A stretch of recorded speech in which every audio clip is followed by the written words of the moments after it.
যখন আমার বাবা আমার বড় বোন যখন থাকে, আমি যে অল্পটা শুনছি আমার বোনের কাছ থেকে আর কি, মা তখন বলে যে আমার বাবার হচ্ছে ব্যবসা ভালো ছিল, মোটর মেকানিক্স ওয়ার্কশপ, এটার দোকান আমাদের, যে দোকানে কর্মচারী রাখে, দুপুরে খাবার দিতে হয়। তখন আমার বড় বোন তখন ছোট বাবু, আমার আম্মু না বাবু নিয়ে কাজ করতে, ওদের রান্না করতে হিমশিম খেয়ে যায়। তখন আমার নানুর আবার 7টা বউ ছিল। কটা বউ ছিল? আমার নানুর 7টা বউ ছিল। How lucky he is. আমার নানি ছিল মানে ছেজো না কি, আমি এত শিওর বলতে পারবো না। তখন আমার ছোট মামাটা অনেক দুষ্ট ছিল। আমার ওই মাটারি নাকি কি হতো, চোখের নিচে যখন ঢুকতো তখন কয়েলের আগুন দিয়ে নাকি আমার ছাক দিত, তখন আমার আম্মু চিল্লে চিল্লে উঠতো। বুঝতে পারছি, আপনার ছোটবেলাতে গিয়ে আপনি হয়তো কোনো না কোনো ভাবে আপনার পরিবারের গল্প পরে তখন আমার মা বললো কি, দেখো আমার বাবা তো এখন নাই, আমার ছোট বোনটারে এখানে নিয়ে আসো, আর আমার ছোট ভাইটারে নিয়ে তোমার দোকানে রাখো, কাজ শিখাবো। আব্বু বললো ঠিক আছে নিয়ে আসি। 2 ভাই বোনের নিয়ে আসলো। আসার পরে তখন আমি হলাম, তখন আমার বাবার ইচ্ছা ছিল কি আমি মনে হয় ছেলে হব। আমার আব্বু অনেক রাগ, কেন আমি মেয়ে হলাম, মানে আমার মার উপর একটু রাগ। তারপর যখন আমার দাদু বাড়ির সবাই দেখলো যে তুই এটা কি বলিস, মেয়েটা তো অনেক সুন্দর, তুই কেন মেয়েটার উপর রাগ করছিস, মেয়ে দেখি মুখের দিকে চায় দেখ। ঠিক আছে চলতে থাকলো। আমি নাকি আমার এই খালারে ছাড়া কিচ্ছু বুঝতাম না, যেখানে যেত আমি সেখানে যাইতাম খালার সঙ্গে সঙ্গে। মানে আমি অনেক সুন্দর ছিলাম, একদম চিকনা ছিলাম, সবাই বলতো ডলি পুতুল, আমি ডলি পুতুল, মানে একদম চিকনা ছিলাম আমি। তখন আস্তে আস্তে যখন খালাটা যখন ক্লাস 7-এ যখন ওঠে, কিভাবে আমার বাবার সঙ্গে রিলেশন হয়ে যায়, মানে আপনার খালার সঙ্গে আমার খালার সঙ্গে আমার বাবার। তখন আমার বড় বোনটা তো বড় হয়ে গেছে, তখন তো আমি মামার বয়স কেবল 2 বছর। মানে আমার মা আমার বাবার অনেক ভালোবাসতো, অনেক। যদি আমার বাবা যদি 7 দিন বাসায় না আসতো, আমার মা 7 দিন না খায় থাকতো। আমার মার সঙ্গে যখন থাকি, আমার আপু আমি অন্য আলাদা রুমে থাকি, আমার মা আমার আব্বু একসঙ্গে থাকে, তো মাঝখান দিয়ে দরজা। তখন আমার আপু তো বড় হয়ে গেছে, তখন আমার আব্বু নাকি কি করে, আমার মায়ের কাছ থেকে রাত্রে উঠে আমার খালার কাছে যায়। তখন আমার মা বুঝতে পারে না, আমার মা মানে আমার আব্বুর অনেক ভালোবাসে, প্রচন্ড ভালোবাসে, বিশ্বাস করে। তখন আপু বলে, খালা তোমার কাছে আব্বু আসে কিসের জন্য, তুমি কাঁদতেছো কিসের জন্য? আমি স্বপ্ন দেখছি তো এজন্য কাঁদতেছি। এমন করতে করতে হঠাৎ আমার মা একদিন সরাসরি দেখে ফেলে, খালারে ধরে মারে, তুই কি চাস তুই নিজের বোন হয়ে একটা বোনের সংসার নষ্ট করতে? তুই চলে যা এখান থেকে, তুই আর আসবি না, চলে যা। খালা কি আপনার মায়ের ছোট বোন ছিল? হ্যাঁ, আমার মায়ের আপন ছোট বোন। তারপর তখন আমার আব্বু দোকান থেকে দুপুরে বাসায় এসে খাওয়ার জন্য তখন বলে, পারুল কোথায়? ও বাড়িতে চলে গেছে। কেন চলে গেছে? তখন আমার মা জিদ্দে বলে যে আমি ওরে মারছি। তখন বলে যে তুমি যদি ওরে না নিয়ে আসো তাহলে আমি তোমার সঙ্গে আর কোনো কথা বলবো না। তখন মা বলে যে তুমি নিয়ে আসো যাইসেরি। পরে আমার আব্বু যে আবার নিয়ে আসে। পরে আমার মা অনেক টেনশন চিন্তা করতে করতে আমার মানে মার গ্যাস্ট্রিক আলসারের যে ঘাটা ওইটা হয়ে যায়, মানে বুকে ব্যথা করে। অনেক ডাক্তার দেখানোর পরে জরান্নারুতে আমার মার আস্তে আস্তে মানে আমার আব্বুর জন্য সিবলেট জাতীয় নাকি একটা অসুখ আছে, এটা তো আমি এখন পর্যন্ত জানি না। আমি যতটুকু জানি যে এটা একটা সেক্সুয়াল ডিজিজ এবং এটা সাধারণত সংক্রমণ হয় একজনের শরীর থেকে আরেকজনের শরীরে যায়, সিলিফিস বলে এটাকে। তারপর ডাক্তার দেখানোর পরে বলে এটা থেকে নাকি ক্যান্সার একটা রোগ হয়ে গেছে। এটা আসলে খুবই ভয়াবহ একটা রোগ। অনেক ডাক্তারের কাছে নিয়ে যায়, কোন ডাক্তার বলে এটার ওষুধ নেই। তখন আমার মা চিন্তা করে একে একে আমার তখন আমার বোনটা ছোট বোনটা আর কি হয়।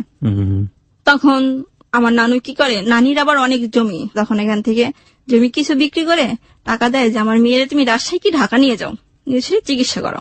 তখন রাজশাহী নিয়ে আসে, ঢাকা নিয়ে আসার পরে ডাক্তার বলে কিছু না, এর কোনো চিকিৎসা নেই, এই রোগী আর বাঁচবে না। যে কয়দিন বাঁচে 2 বছর বাঁচুক আর 5 বছর বাঁচুক সে এভাবেই থাকবে। তখন আমার বাবার আর ওই খালার সঙ্গে রিলেশন বেশি হয়ে যায়। এমন করতে করতে আমার বড় মামা থাকে, আমার মেজ মামা থাকে, এরা কেউ জানে না, শুধু আমার ছোট মামা যে থাকে আমাদের এখানে, আমার ছোট মামা সব ঘটনা শুনতে পারে। আমার আব্বু আমার আম্মুকে সে অনেক মারধর করে, অনেক। তখন আমার আম্মু কি করে, আমাদের বুকে নিয়ে কান্দে। তখন ভাবে যে আমি মরে গেলে আমার এই 3 মেয়ের কপালে যে তখন আমার ছোট বোন হয়েছে, মানে ছোট বোন হওয়ার পরে আমার মায়েরা আরো অত্যাচার করে।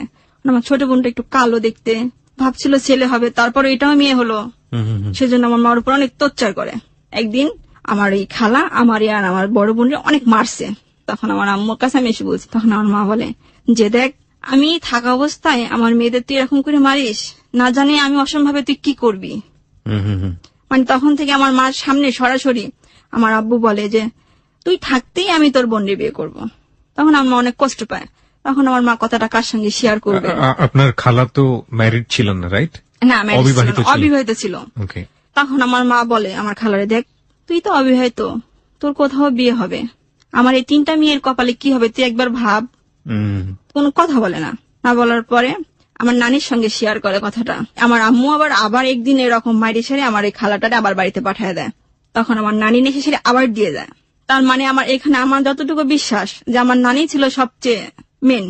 মানে আপনাদের ফ্যামিলি সবাই ধরে নিয়েছিল যে আপনার মা মারাই যাবে। হ্যাঁ, ডাক্তার একদম বলে দিছিল যে বাঁচবে না।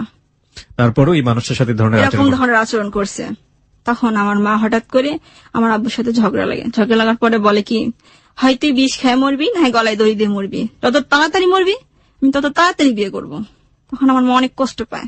তখন আমার মামার কাছে যাই সে বলে কি, ভাইয়া তুমি যদি আমার অল্প একটু জায়গা দিতা তাহলে আমি এখানে একটা ছাপড়া ঘর, মানে আমাদের দেশের গ্রামে যা বলে, 2টা টিন দিয়ে আমি ছাপড়া উঠাই সেরি আমার এই 3টা মেয়ে বুকে নিয়ে মানুষের বাড়ি কাজ করে খাইতাম। তখন আমার মামা বলে যে না, তোর আমি 1 ফুটাও জায়গা দিব না, আমার সম্পত্তির ভাগ আমারে দাও, তাও দিব না। পরে এরকম করতে করতে আমার আব্বু একদিন অনেক মারে। মারার পরে আমার মা মানে চিল্লায় কান্দে, একটা শুধুই কথা বলে যে আমার এই 3টা মেয়ের কি হবে আমি তো না থাকলে। আমার নানু সে নিয়ে যায়। পরে নিয়ে যাওয়ার পরে আমার আব্বু রোজার ভিতরে, তখন 9টা রোজা আছে আর এর আগে আমার আব্বু যাওয়ার পরে আমার মা নাকি সন্ধ্যার পরে যায় খাবার নিয়ে এসে দেয়। তখন আমার আব্বু বলে কয়, তুমি এখনো মরনি, এখনো বাইসি আছো, আপনাদের বলছি তুমি 2 দিনের ভিতরে বিষ খেয়ে মারা যাবা। তখন আমার মা বলে আমার আব্বুরে, আমি মরলে কি তুমি সুখী? কয় হ্যাঁ, তুমি যত তাড়াতাড়ি মরো তত তাড়াতাড়ি আমি সুখী। ঠিক আছে, তাহলে কালকে আমার মরা মুখ দেখবা তুমি। তখন আমার মা অনেক কষ্ট পায়। পরের দিন বিষ খেয়ে ল্যাপটা মোড়ায় দিয়ে শুয়ে রয়েছে। তখন আমার মা হঠাৎ করে দেখে মা বিষ খাইছে।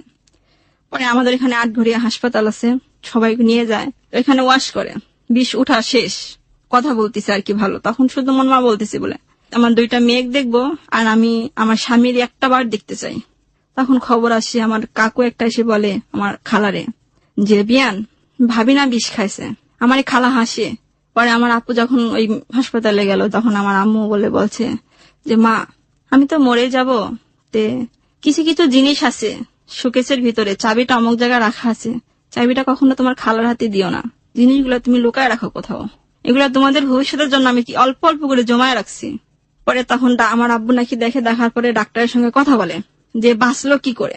ওই পাশের বাড়ি যে আমার ওই নানির বোন আমার মায়ের কাছেই। তখন ডাক্তারের সাথে কথা বলার পরে আমার নানি বলে কি, আমি স্বয়ং দেখলাম যে ডাক্তারের হাতে টাকা দিল যে মারি দেন। ডাক্তার তখন এসে সেরি মানুষের স্তনে কখনো কেউ বিষ খাওয়ার পরে ইঞ্জেকশন দেয় না, একদম সরাসরি বুকে পরে ইঞ্জেকশনটা দিল।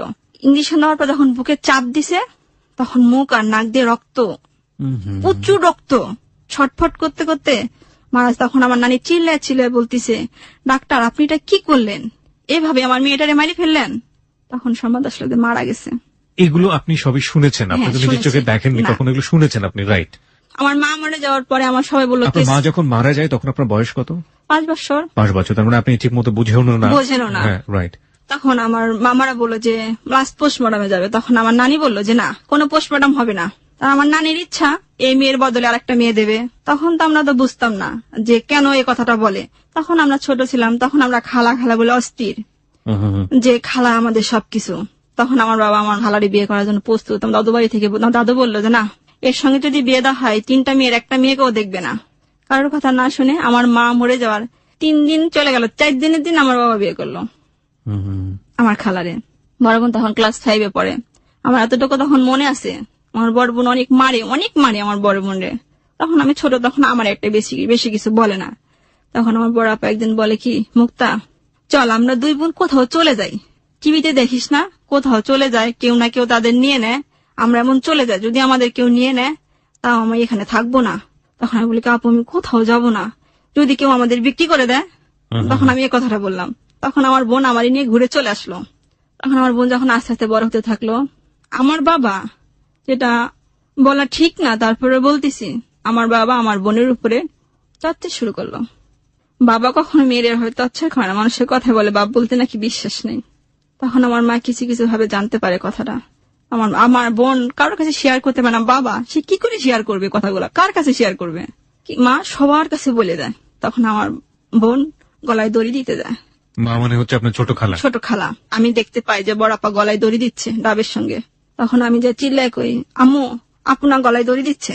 তখন যে সবাই করে পরে আমার দাদু বাড়িতে নিয়ে যায়, আসে আর যে কথাটা চুপ হয়ে যাক আর বিয়ে দিয়ে দে। তখন আমার বড় বোন ক্লাস 8-এ পড়ে।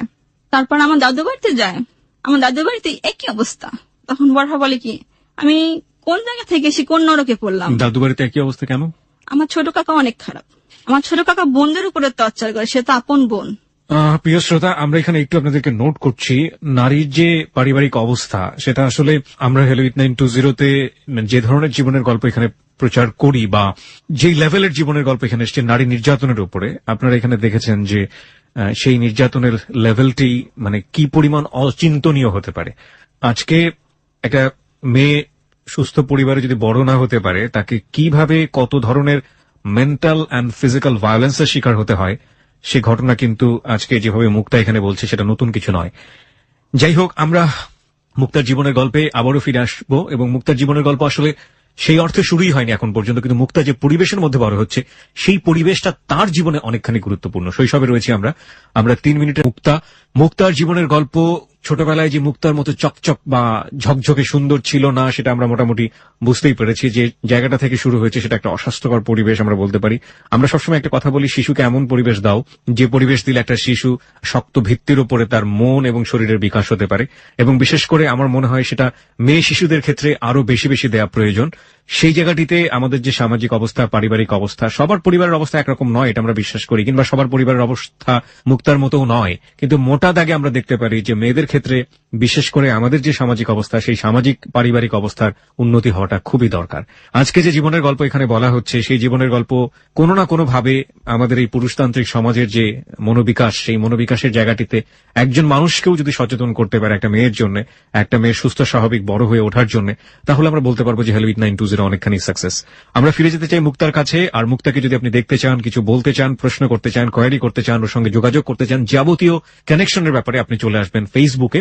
আমাদের ফেসবুকের ঠিকানা www.facebook.com/hello8920। hello 8920 স্পেলিংটা নিশ্চয়ই আপনি জানেন, HELLO 8920।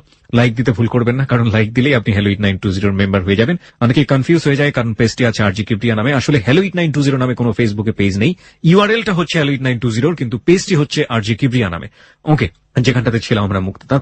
তারপর যখন আমি ক্লাস 6-এ উঠি, যখন একটু বড় হতে লাগলাম, তখন আমার মা আমার বাসা থেকে বের হতে দিত না, কোনো কিছু করতে দিত না। মানে আমার কিরকম একটা জেলখানার ভিতরে যেমন মানুষ বন্দি করে রাখে, আমার এমন বন্দি করে রাখতো।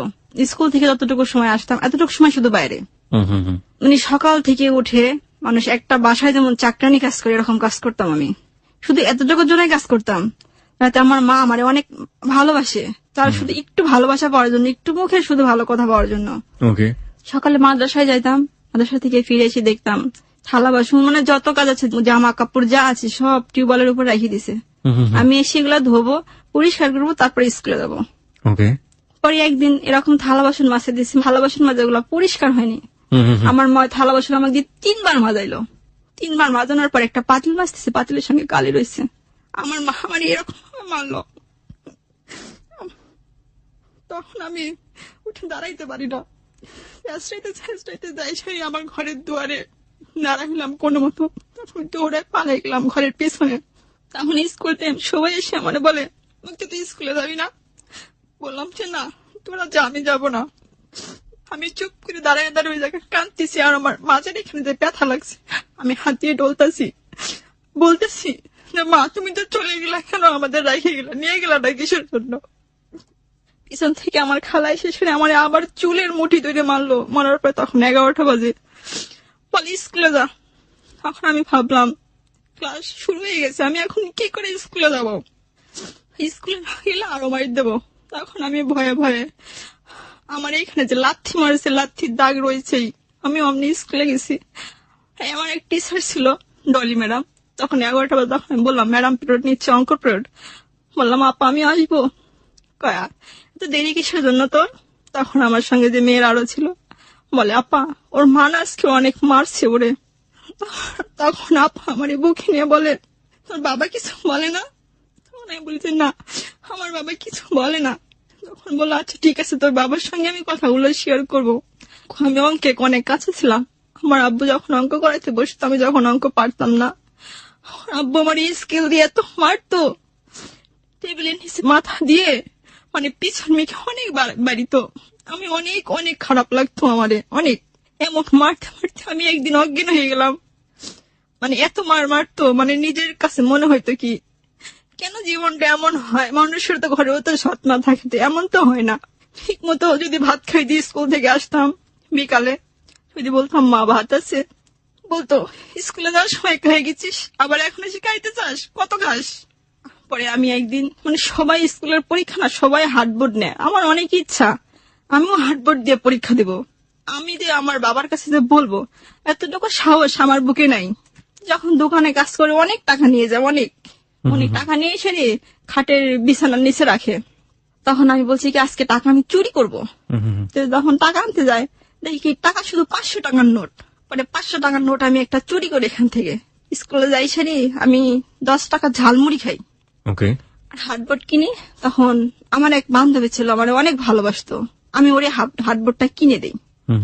তখন আমার আব্বু টাকা হিসাব করতে দেখে 500 টাকা গোলমাল, 500 টাকা কে নিছে। এর আগে আমি আমার আম্মুর ওইখান থেকে আমি 2 টাকা 3 টাকা করে চুরি করছিলাম 2 দিন।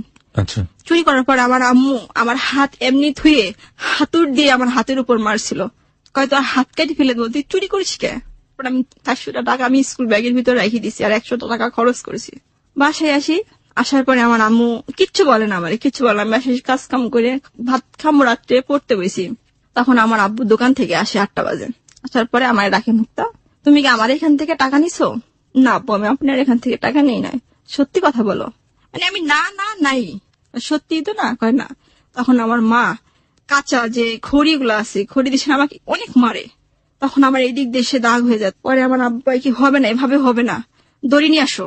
পরে আমার মা দড়ি নিয়ে এসে দেয়, 2 হাত বাইন্দি এরকম ঘরের ডাবের সঙ্গে ঝুলায় আমার এত মায়ের দেয়। মায়ের দেওয়ার পর তখন আমি আব্বু বলি, আব্বু আমার আর মাইরো না, আমি আর সহ্য করতে পারতেছি না, আমি তোমার টাকা নিয়েছি, আমি 100 টাকা খরচ করছি, আর 400 টাকা আমার কাছে আছে। তখন আমার ছাড়ি দেয়। আমি 2 দিন আমার হাত দিয়ে আমি ভাত উঠে খাইতে পারি নাই। একদিন ঘরের ভিতরে রুমের কাপড় চিপুর অগোছানো রয়েছে, আমারই বলে জামা কাপড় গোছাস না কিসের জন্য। চুপ করে শুনেছে, আমার গায়ে অনেক আমার মা আমারই মারলো। মারার পরে আল্লাহর উপরে মুখ কুচি দিয়ে আমার ঠোঁট কেটে গেল, কপাল কেটে গেল, রক্ত পড়তেছে। তো আমার আব্বু বাসায় এসে বলে ওর ঠোঁট কাটছে কি করে। আমার মা বলে হুচট খায় পড়ে গেছিল, এই জন্য ঠোঁট কাটছে। কিন্তু আমার বাবা কোনোদিন আমাদের বলেনি যে তোমরা খাইছো। বাবার যে একটা আদর, আজ পর্যন্ত বাবার কি আদর, মায়ের কি আদর, আল্লাহ আবার ভাগ্যে এক পর্যন্ত লেখেনি।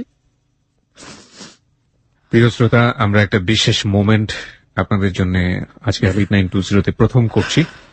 আমরা একটা ছোট্ট ভিডিও ক্লিপস, আমাদের এখানে যে অনুষ্ঠানটা হচ্ছে, ও যে কথাগুলো এখন বলছিল, সেটার ছোট্ট একটা ভিডিও ক্লিপস আমরা আমাদের ফেসবুকে দিতে চাই। আপনারা রেডিওতে শোনেন, আপনাদের জায়গা থেকে উপলব্ধি করেন, এবং সেই উপলব্ধির জায়গাটা অনেকের অন্তর থেকে নিজের মতো করে তৈরি হয়। কিন্তু একজন মানুষ যখন এখানে এসে আপনাদেরকে লাখো মানুষকে আপন ভেবে হাউমা করে কান্নাকাটি করেন, নিজের অতীত মনে করে, নিজের বর্তমান মনে করে, সেই সব মানুষদের অনুভূতিগুলো খুব কাছে থেকে বোঝার জন্য কখনো তাদেরকে দেখাটা খুব জরুরি।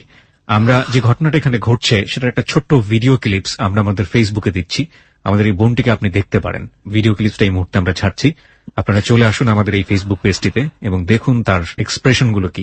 আমাদের ফেসবুকের ঠিকানা www.facebook.com/hello8920। আমি আবারও বলছি, www.facebook.com/hello8920। ওই পেজটিতে অবশ্যই লাইক দিতে ভুল করবেন না, কারণ এই পেজটি হচ্ছে hello8920 পেজ এবং এটা আছে আরজি কিবরিয়া নামে। এখানে গেলে আপনি এই ভিডিও ক্লিপসটি দেখতে পাবেন। হ্যাঁ, তারপর কি হলো? পরে যখন আমার বয়স 12 বছর, তখন আমি সাবালিকাই হই নাই। তখন আমার মা বলে যে বিয়ে দিয়ে দাও তাড়াতাড়ি, বেশি লেখাপড়া করলে তখন শিক্ষিত বেশি হয়ে যাবে, তখন ভালো দেখে বিয়ে দিতে হবে, তখন টাকা পয়সা লাগবে বেশি, এত টাকা পয়সা আমরা কোথায় পাবো। তখন আমার মার একটা ছেলে বাবু হয়, তখন আমার মায়ের আরো বেশি আদর করে। একদিন অনেক মারে আমারে, তখন আমার নানির কাছে যে আমি দৌড়ায় পালাই, নানু আমারে অনেক মারতেছে। তখন আমার নানু কি বলে, কয় কি সতীন নেই, সতীনের খাতা রাখি গেছে। মনে মনে ভাবি, তখন তো আমি বোঝা শিখছি, তখন বলি সেটা তো তোমারই মেয়ে ছিল, তারে সতীন বানাই দিলা। আমার নানু আমার কোনদিন আদর করেনি। মানে বিয়ের কথা আমাদের বাড়ির পাশে অনেক ভালো ভালো জায়গা থেকে বলে যে মেয়ে এখনো ছোট, আমাদের কাছে দাও, আমরা পরে নিয়ে যাবো। মা বলে কি ভালো দেখে বিয়ে দেবো না, এমন করে বিয়ে দেবো যাতে এখানে 2 দিন না থাকতে পারে, চলে এসে যদি আমার আবার চাকরানিগিরি করে, আমার বাড়ি সারা জীবন কাজ করবো, আর আমি পায়ের উপর পা রেখে খাবো। এমন করতে করতে হঠাৎ একটা ছেলে সঙ্গে বিয়ের কথা বলে। ছেলেটার কিচ্ছু নাই, ছেলেটার 2 মাস সংসারে। ছেলেটা থাকে চাচার দোকানে, পানের দোকানে ছেলেটা কাজ করে, মাসে 200 টাকা বেতন দেয় ছেলেটারে। 2001 সালে তখন আমার সব দেখার পরে ওইখান থেকে আমার একটা আংটি দিয়ে যায়। দেখার পরে সবাই বলে কি, মেয়েটা তো অনেক সুন্দর, একটা আংটি দিয়ে যায়। তখন তো আমি সাবালিকা হয়নি। তখন আমার বড় বোনের স্বামী বলে, এ তো এখনো সাবালিকা হয়নি, এ স্বামীর সংসার কিভাবে করবে? আমার বড় বোনের বলে। আমার বড় বোন বলে কি, আমি জানি না, আমার বাবা মা যেটা করতেছে সেটাই ঠিক। তারপরে যখন আমার 9 মাস হয়, 9 মাস পরে আমার বিয়েটা, যখন আমার কিসে 9 মাস পরে আপনি যখন সাবালিকা হয়ে যখন, তখন আমার বিয়েটা উঠাই দিবে, দিন ধান সবকিছু ঠিক করতেছে। তখন আমাদের পাশের একটা ছেলে আমারে বলে যে, মুক্তা, তোমার তো বিয়ে হয়ে গেছে, রেজিস্ট্রি করে রাখছে, তো তুমি যদি চাও তুমি আমার সঙ্গে চলে আসতে পারো। এই কথাটা আমার বাবা শোনে, কিভাবে যেন। শোনার পরে আমার বাবা প্রথম দিন যায় ছেলের চাচার বাড়িতে, দ্বিতীয় দিন তো আমার বিয়ে। তখন সবকিছু আয়োজন শুরু করছে।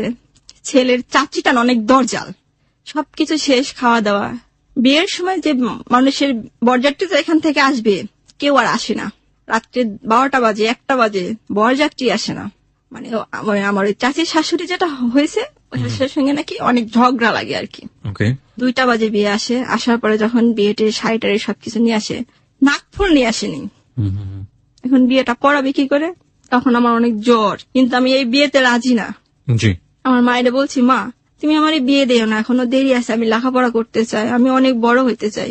তখন আমার একটা খারাপ ভাষায় বলে, তোর কি কোনো মানুষের সাথে সম্পর্ক আছে না, 2-1টা ধরছিস? তখন আমি কোনো কথার উত্তর দেই না, মানে আমার মনে ভাষা বিভক্তি, এটা আম্মু কি বলতিস এগুলা। আপনি তো মানে মা বলেই ডাকতেন। হ্যাঁ। তারপর যখন নাকফুল নেই, বিয়ে হচ্ছে না, তখন অন্য একজনের থেকে নাকফুল খুলে নিয়ে আমার বিয়েটা পড়ায়। শ্বশুর বাড়ি যেদিন নিয়ে গেল, নিয়ে যাওয়ার পর সবচেয়ে ঘটনা হলো কি, আমি এতদিন ভাবি আসতাম যে টিভিতে যেমন দেখি, ছবি দেখি যে মেয়েদের বিয়ে হয়, সংসার করে, ঠিক মানে বাস্তবটা এমনই, মানে টিভিতে ছবিতে যেগুলো। তখন আমি যে সংসার কি জিনিস কি বুঝতাম না। প্রথম নিয়ে গেছে রুমের ভিতর বসাইছে, বসানোর পরে তখন আমার একটা ননদ আছে, আমারে বলে, ভাবি শাড়ি চেঞ্জ করো। তাই বলি, শাড়ি চেঞ্জ করবো কিসের জন্য? তখন আমি মনে মনে ভাবি, টিভিতে যখন ছবি দেখে তখন তো শাড়ি চেঞ্জ করায় না, আমার কেন শাড়ি চেঞ্জ করাবে? This is a very important point, প্রিয় শ্রোতা। একজন মানুষের মানসিক বিকাশ হবার আগেই তাকে একটা নতুন সংসারে তুলে দেওয়া হচ্ছে, এবং তার যে মানসিক ভাবে পরিপক্কতা, সেটা লেভেলটা কোন জায়গাটায় রয়েছে একটু খেয়াল রাখবেন, এবং সে একটা ঘর সংসার করতে চাচ্ছে। ওকে, হ্যাঁ, তারপর? আচ্ছা, শাড়ি চেঞ্জ করলাম, তখন ফজরের আজান দিয়ে দিয়েছে। সকালে যখন আমি ঘুম থেকে উঠছি, উঠার পরে আমার অনেক ক্ষুধা লাগছে। তখন আমার ননদ আমার রুমে আসলো, সে বলল, ভাবি কি করতেছ? আমি এই তো বসে আছি। আমি বলছি, আমার না খিদা লাগছে অনেক। তখন আমার ননদ এসে আমার চাচি শাশুড়ির কাছে বললো, জামু ভাবির না অনেক ক্ষুধা লাগছে, গোসল করে তারপরে খাইতে দাও। আমি কই, না আমি এখন গোসল করবো না, আমি পরে গোসল করবো। কয় না, এখন গোসল করতে হবে। ঠিক আছে, গোসল করতে দিল। আমার যে শাড়ি দিল, মানুষ যে শাড়ি পরতে পারে, আমি শাড়িটাও পরতে পারি না। আমি কোনো মতন প্যাচ, মানে কুচিগুলো এমন পেয়ে শাড়ি, মানুষ শাড়ি এদিক দিয়ে পারে, আমি অন্য দিক দিয়ে পড়লাম। নতুন যে একটা গামছা দিছে, এমন করে মুছি, মুখে মোট রং ভরে গেছে আমার। সবাই দেখে আমার হাসতেছে, আমি ওদের সাথে সাথে হাসতেছি। পরে আমার শাড়ি পরাই দিল। রুমে আসার পরে আমার বিয়ের আয়োজন, সবাই ওরা মশলা বাটতেছে, পেঁয়াজ রসুন কাটতেছে। আমি কই, আমিও করব। ওদের সঙ্গে এসে আমিও পেঁয়াজ রসুন চলতেছি। তখন সবাই বলে, নতুন বইটা, বউ কোনটা? কয় এইটা। যার বিয়ে সে কখনো পেঁয়াজ রসুন চলে? আমি ওকে, তাতে কি হয়েছে? পরে ওরা সবাই না রং খেলতেছে, আমিও রং খেলবো। আমার অনেক আনন্দ লাগতেছে। আমি না ওর যে দুলাভাই হয়, আমি ওর দুলাভাইয়ের মুখে দুষ্টামি করে রং দিয়ে দিছি। তখন বলি, নতুন বউ কখনো এমন করে? তখন আমি চুপ করে যাই, সেই রুমের ভিতরে রয়েছি। একদিন হঠাৎ জ্বর, মানে যে আমার চাচা শ্বশুরের যে ছেলেটা আছে, ওটা আমার অনেক অনেক ভালোবাসে, অনেক জ্বর। আমি যে তার কাছ থেকে যে তখন সে যে আমার স্বামী, তখন কিন্তু তার বয়স 20 বছর। সে যে আমার শিখাবে কি, সে আমার সাথে খারাপ ব্যবহার করে, মানে খারাপ ব্যবহার করে। এই জন্য আমার যে দেবর, তারপর যে চাচার ছেলেটা, ও আমার অনেক ভালোবাসে। ওর একটাই ইচ্ছা, কেন তোরে ওই এত ভালোবাসে, তুই কি সাথে রিলেশন করতেছিস? রিলেশন? হ্যাঁ। তখন আমি বললাম যে, এটা কি বলো তুমি? সে তো আমার ভাইয়ের মতো, সে ভাবির মতো, সে শ্রদ্ধা করে। আপনার জামাই এটা বললো? এটা বললাম। আরে তখন এরকম করতে করতে দুজনের ভিতরে ঝগড়া হয় ওরে নিয়ে। তখন আমার ওই দেবরটা শুনতে পায়, তখন মারে বলে যে, মা ওদের আর আমাদের বাড়িতে রাখা হবে না, ওদের বাড়িতে ওদের পাঠায় দাও, মানে আমার আসল শ্বশুর বাড়িতে, মানে আমার শ্বশুর বাড়িতে। তখন পাঠায় দিলে চলে আসলাম। আসি দেখি একটা ছাপড়া ঘর, আমরা থাকবো কোথায়? আমার শাশুড়ি, আমার ননদ, দেবর সবাই একই রুমের ভিতরে আমরা থাকি, এক ছাপড়া ঘরে থাকতে লাগলাম। আমি রান্না মানে সব বিষয়ে কাজ সবকিছু করতে পারি। তখন মানে আমার হাজবেন্ড কোনো কাজ করে না, শুধু ঘুরে ঘুরে থাকে আর খায়। তখন আমার শাশুড়ি 15 দিন 20 দিন যাওয়ার পরে বলে তোরা ভিন্ন হয়ে যা। তখন আমি আমার বাবার বাড়িতে আসি, আসার পরে বলি আব্বু এমন এমন সমস্যা, তাহলে আমরা এখন কি করি? বাবার বাড়ি থেকে আমার কিছু চাউল দেয়, সবকিছু আর কি দেয়, আমরা নিয়ে ওখান থেকে চলে আসি। আসার পরে ভিন্ন হয়ে যায়। তখন আমার যে বিয়ের সময় যে গহনা ছিল, সেই গহনাগুলা বলে যে তোমার গহনাগুলো আমারে দাও, বিক্রি করি, আমি একটা দোকান দেই। মানে ওর ইচ্ছা যে ওই চাচার যে পানের দোকান ছিল, ও পানের দোকান দেবে। আচ্ছা ঠিক আছে, যাচ্ছে, চলতে থাকতেছে এভাবে। কোনো ঘর নেই, কিছু নেই। আমার শ্বশুরের এই সাইডে একটা ঘর উঠাইছে, ওইখান থেকে মাঝখান দিয়ে পার্টিশন দিছে, মানে বেড়া দিছে। মানে এক সাইডে আমরা থাকি, এক সাইডে আমার বড় ভাসুরে থাকে। থাকতে থাকতে 2-3 দিন যাওয়ার পরে বলে কি তোর বাবার বাড়ি থেকে টাকা নিতে। বাবার বাড়ি থেকে টাকা নিতে মানে তোমার এই বিয়ের সময় দিল 30,000 টাকা, সব গহনা দিল আমারে, তোমার আমি টাকা আনবো। তখন আমি আর কি যাই হোক একটু প্রতিবাদ করি, মানে তখন আমি বলেছি না আমি টাকা আনতে পারবো না। এভাবে করতে করতে আমার ওই হাজবেন্ডটা, ওই আমার যে চাচা শ্বশুরটা ছিল, ওটাও ওরকম বাজে মেয়ে মানুষের কাছে। আমার হাজবেন্ডটাও এমন, আমি বুঝতে পারি না। প্রিয় শ্রোতা, আরো একবার বিরতির সময় হয়ে গেছে। আজকে যে জীবনের গল্প এখানে উপস্থাপন হচ্ছে, আমরা কিছুটা হলেও ধারণা নিয়ে ফেলেছি যে মুক্তার শৈশব এবং মুক্তার যে থাকে না যে একটা কথা আছে কন্যা, জায়া এবং জননী। কন্যা থাকা অবস্থায় সে হয়ে গেছে জায়া, এবং জায়া অবস্থায়ও কন্যার সময়ে তার যে প্যাথেটিক শৈশব, সেখানে গিয়ে কিন্তু তার কোনো পরিবর্তন আমরা তেমন একটা দেখতে পাচ্ছি না। ঠিক আছে, প্রশ্ন যদি হয় এরকম যে শুরু থেকে শেষ পর্যন্তই জীবন এরকম, তাহলে কি বা শেখার আছে আজকের হ্যালো ইট 920 থেকে? হ্যালো ইট 920 সবসময় যে কাজটি থেকে একেবারেই সরে আসে না, সেটা হলো যে একটা জীবনের গল্প, যেটা যাই হোক না কেন, সেখানে যদি কোনো লেসন না থাকে। সুতরাং সে অর্থে আপনারাও আজকের জীবনের গল্প থেকে বঞ্চিত হবেন না। শেষে গিয়ে আপনি অবশ্যই বুঝতে পারবেন যে আজকের জীবনের গল্পের লেসনটা কি। আমরা ফিরছি মুক্তা যে জায়গাটিতে আমরা ছিলাম। তারপরে দোকান দিল, দোকানটা চললো মনে হয় 5-6 মাস। টাকা পয়সা নেই, দোকানও নেই, দোকান বন্ধ। তখন আমার যে শ্বশুর যে ঘরটা উঠাইছিল, আমাদের এই ঘর থেকে বের করে দিল, পাতিল টাতিল সবকিছু ফেলে দিল উঠানে আর কি। তখন আমার অনেক কষ্ট লাগলো, মনে মনে ভাবলাম যে বাবা তোমার কাছে কি আমি এতই বেশি হয়ে গেছিলাম, তুমি এরকম একটা ফ্যামিলি দেখে আমার বিয়ে দিলা? আমি কি এতই খারাপ ছিলাম যে কুৎসিত কালো, তুমি আমার কোনো ছেলে পাইতা না আমার বিয়ে দেওয়ার জন্য, তুমি এইখানে আমার বিয়ে দিলা? তখন যাই একটা ভাবি বললো যে সমিতিতে ঢোকার পরে যে 5,000 টাকা ঋণ দেবে, এটা নিয়ে তুই একটা ঘর উঠা। তখন আমি এখান থেকে 5,000 টাকা ঋণ নিয়ে টিন আনলাম, বাসটা শুনে আর কি ঘর উঠালাম। তখন আমার হাজবেন্ড কৃষকের কাজ করতে লাগলো। একদিন কাজ করে, 3 দিন কাজ করে না। তাস খেলে, জুয়া খেলে, রুমে চাউল আছে কি নাই কোনো খবর নেই। আমার ক্ষুধা, অনেক ক্ষুধা লাগে, শুধু পানি খাই আমি ক্ষুধার জ্বালায়, কারোর কাছে বলতেও পারি না।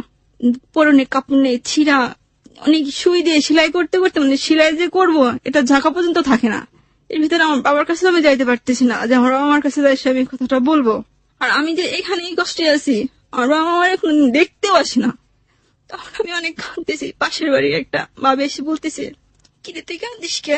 আমি এমনি। রান্না করছিস? আমি হ্যাঁ রান্না করছি। কি রান্না করছিলি? মাছ রান্না করছি আমি। তখন ওরা পাতিলে যাই সে কি তুই এত মিথ্যা কথা বলিস কিসের জন্য, তুই তো রান্নাই করছিস, তোর রুমে তো চাউলই নেই। আমি কই ভাবি আপনি যদি এই কথা বলেন, যদি ওরা শুনতে পারে আমার উপরে আবার টর্চার শুরু করবে। আমি খাই না, 2 দিন ধরে আমি খাই না। আমার শাশুড়ি কি করে, নিজের ছেলে যখন আসে তখন চুপ করে ডাকি নেয় রুমে, নিজে খাওয়ায় দিয়ে দেয়। আমার হাজবেন্ড এমন কথা বলে না যে আমার বউটা 2 দিন না খায় রয়েছে। তার সাথে একটু কথা বলি। একটা মেয়ে যে অল্প বয়সে বিয়ে হয়েছে, সেটা তার স্বামীর কাছ থেকে যে কি ভালোবাসা আমি কখনো পাইনি। আর আমার প্রতিও তার এরকম রিলাকশন আসেনি যে আমার স্বামী। আমি কখনো ভাবতামই না, আমার মনে হতো না যে এটা আমার স্বামী। মানে আমার ভেতরে যে একটা স্বামীর যে একটা ভালোবাসা, এটা জন্মই নেয়নি আমার। তখন পাশের বাড়ির ভাবি আমার হাত ধরে ডাইন নিয়ে ছাড়ি ওদের বাড়িতে ভাত দেয়। বিশ্বাস করুন ভাইয়া, ভাত যে মুখে নেব, আমার ভাত মুখে নিতে নাকি আমার চোখের পানি প্লেটে পড়তেছে। তখন ভাবি বলতেছে তোর এত কষ্ট লাগছে? আমি বলছি আমার ভাত লোডের নিচে আমার নামতেছে না, আমার এত কষ্ট লাগতেছে। আমি কখনো কোনোদিন ভাতের জন্য আমি এরকম করি নাই। আমার অনেক ক্ষুধা লাগছে, আমার আজকে মানুষের বাড়ির থেকে ভাত খাইতে হয়। আসার পরে আমার শাশুড়ি দেখতে পারছে, বলে আমার স্বামীর কাছে এসে ওই বাড়ি যাইছে রে, আমাদের সবার নামে বদনাম বলছে আর ভাত খেয়ে আসছে। আমার স্বামী এসে আমার অনেক মারে, মারে সেরে ভাত নিয়ে এসে মুখের ভিতরে খুশি দেওয়ার ভাত কত খাবি খা, বাপের বাড়ি থেকে টাকা আনতে কই, টাকা আনতে পারিস না, খাইতে চাস, বাপের বাড়ি থেকে টাকা নিয়ে তারপরে খাবি। পরে হঠাৎ একদিন আমার বড় বোনের স্বামী আমার এখানে আসে, আসার পরে দেখে যে আমার গায়ে একটা ছিঁড়া শাড়ি, শাড়ি নিয়ে আমার শরীর লাগা যাচ্ছে। সে বলছে, মুক্তা তোমার এই অবস্থা কিসের জন্য? আলহামদুলিল্লাহ, আমি জিদে কথাটা বলি, বেশি হয়ে গেছিলাম তো, ভালো দেখে বিয়ে দিয়েছেন, তাই আল্লাহ আমার কপালে এত সুখ লেখে রাখছে যে সুখ আমি সহ্য করতে পারতেছি না। ওর বাড়িতে আমার বোনেরে বলে ওইখান থেকে আমার জন্য 2টা শাড়ি, কিছু চাউল, যাই হোক কিছু পাঠায় দেয়।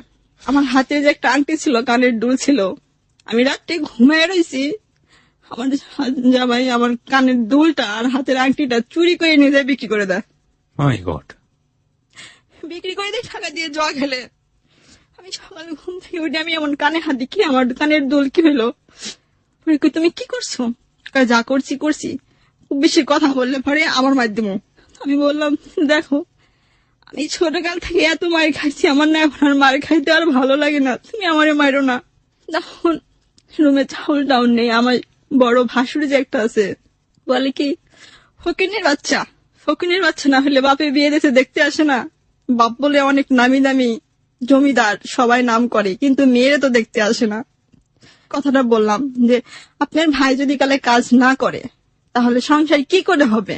তখন আমার শাশুড়ি আমারে বলল, বউ ভালো না, বউ অলক্ষী, এজন্য আমার ছেলের সংসারে কিচ্ছু হয় না। তখন আমি বললাম কি যে ছেলে যা হয় তাই তো নিয়েই জুয়া খেলে। তখন আমার শাশুড়ি বলে আমারে, বেশি কথা বললে পরে রুমের ভিতর নিয়ে বালির চাপা দিয়ে মারি ফেলবি একবারে।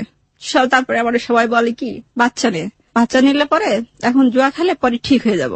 এখন যে হাবি হোক বেবিটা আসলো, বেবিটা আসার পরে আমার এত শরীর দুর্বল, মানে কিচ্ছু খাইতে পারি না, শুধু মাথা ঘোরা, মানে এত মাথা ঘোরা বিছানা থেকে উঠতেই পারি না। আমি বলি আমার এমন লাগে ডাক্তারের কাছে নিয়ে যাও, নিয়ে যায় না আমারে। পাশের ভাড়ের ভাবি আমার যে তোর এই খাতায় শীত যাবে না, বাচ্চাটা তুই নষ্ট করে ফেলে। তখন আমি বললাম যে ভাবি এটা কি করে করে, এটা আমি জানি না তো। তখন বল, তুই আমার সঙ্গে চলে একদিন যাই। আমি যে ওনার সঙ্গে যাব, আমার কাছে একটা টাকাও নেই, আমি কি করে যাব?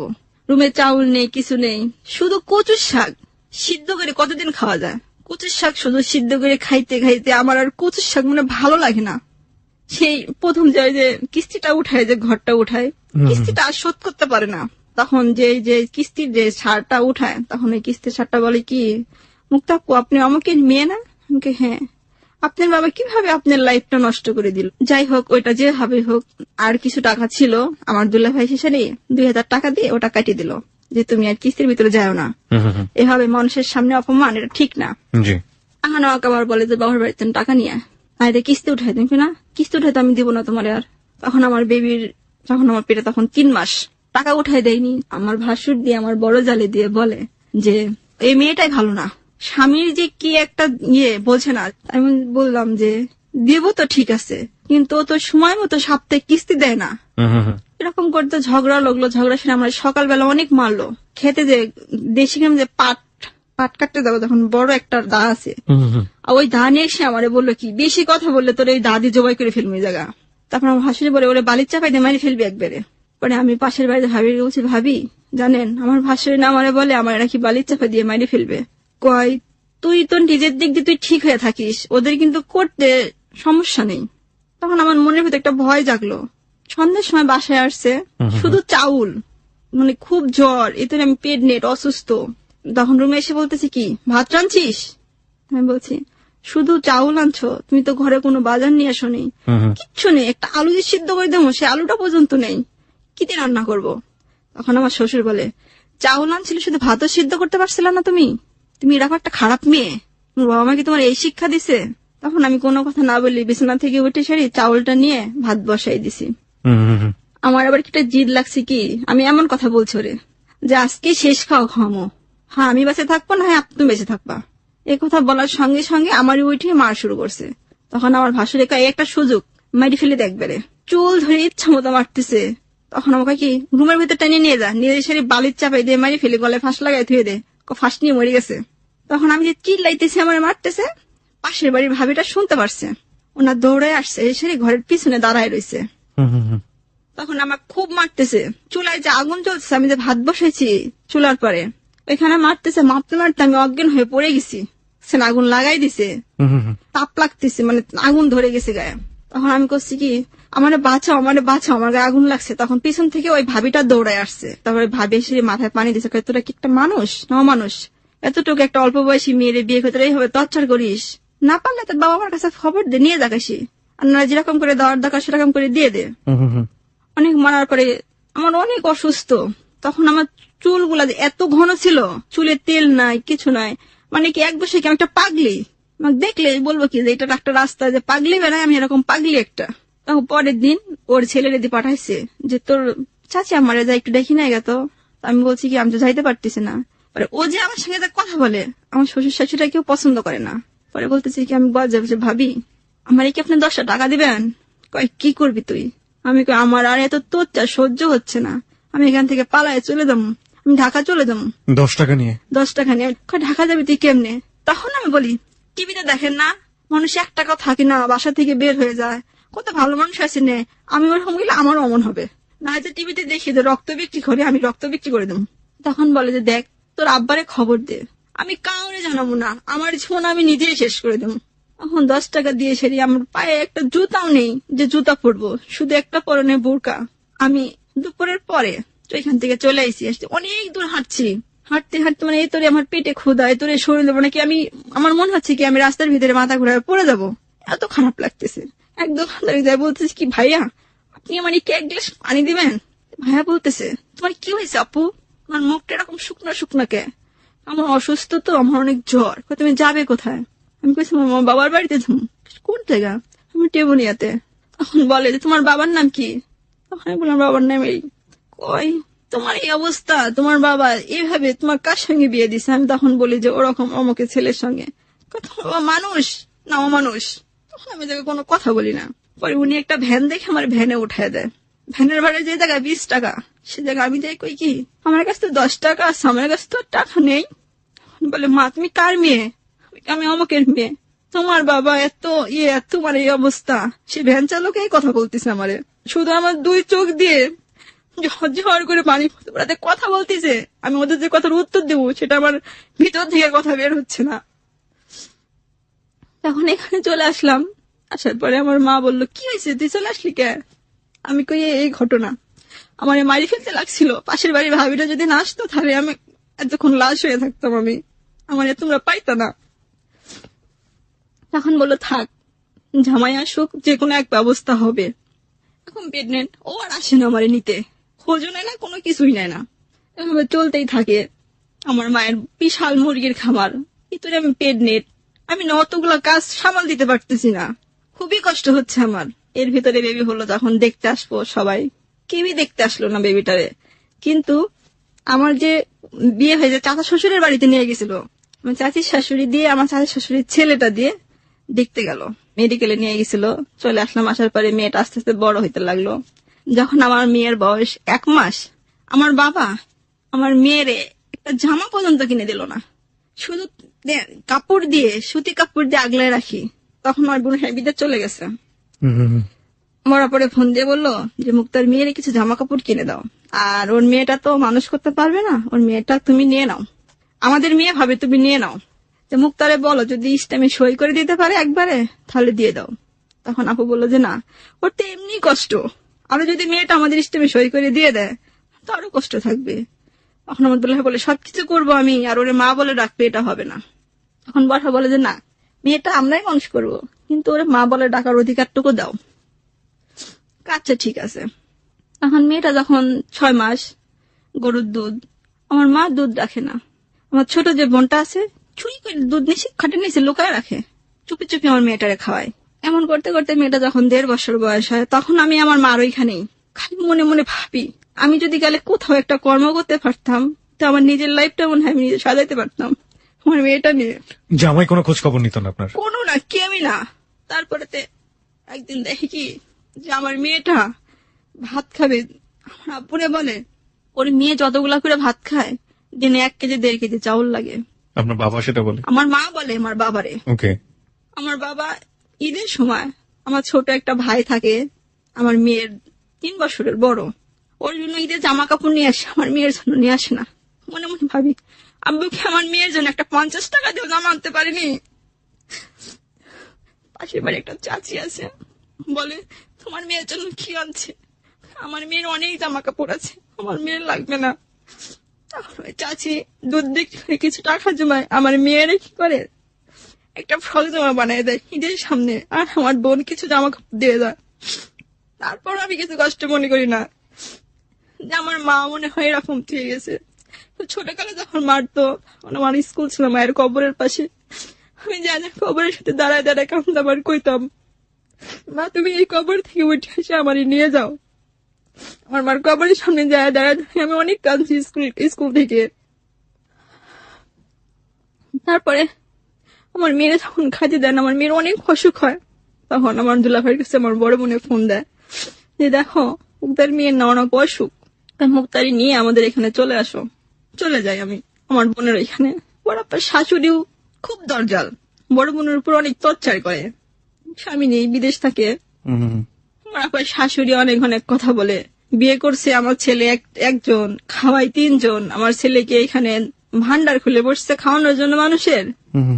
তখন আমি বললাম যে আপু কত মানুষ তো ঢাকায় কাজ করে, আমার মেয়েও তো এখন 1.5 বছর হয়ে গেছে, যে তুমি আমার মেয়েটাকে রাখো, আমি ঢাকায় চলে যাই।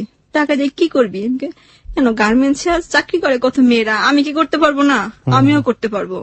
তখন আমার বাড়ির পাশে একটা কাকা থাকে, কাকারে বলি কি কাকা আপনি ঈদে আসছেন, আমারে নিয়ে যাবেন?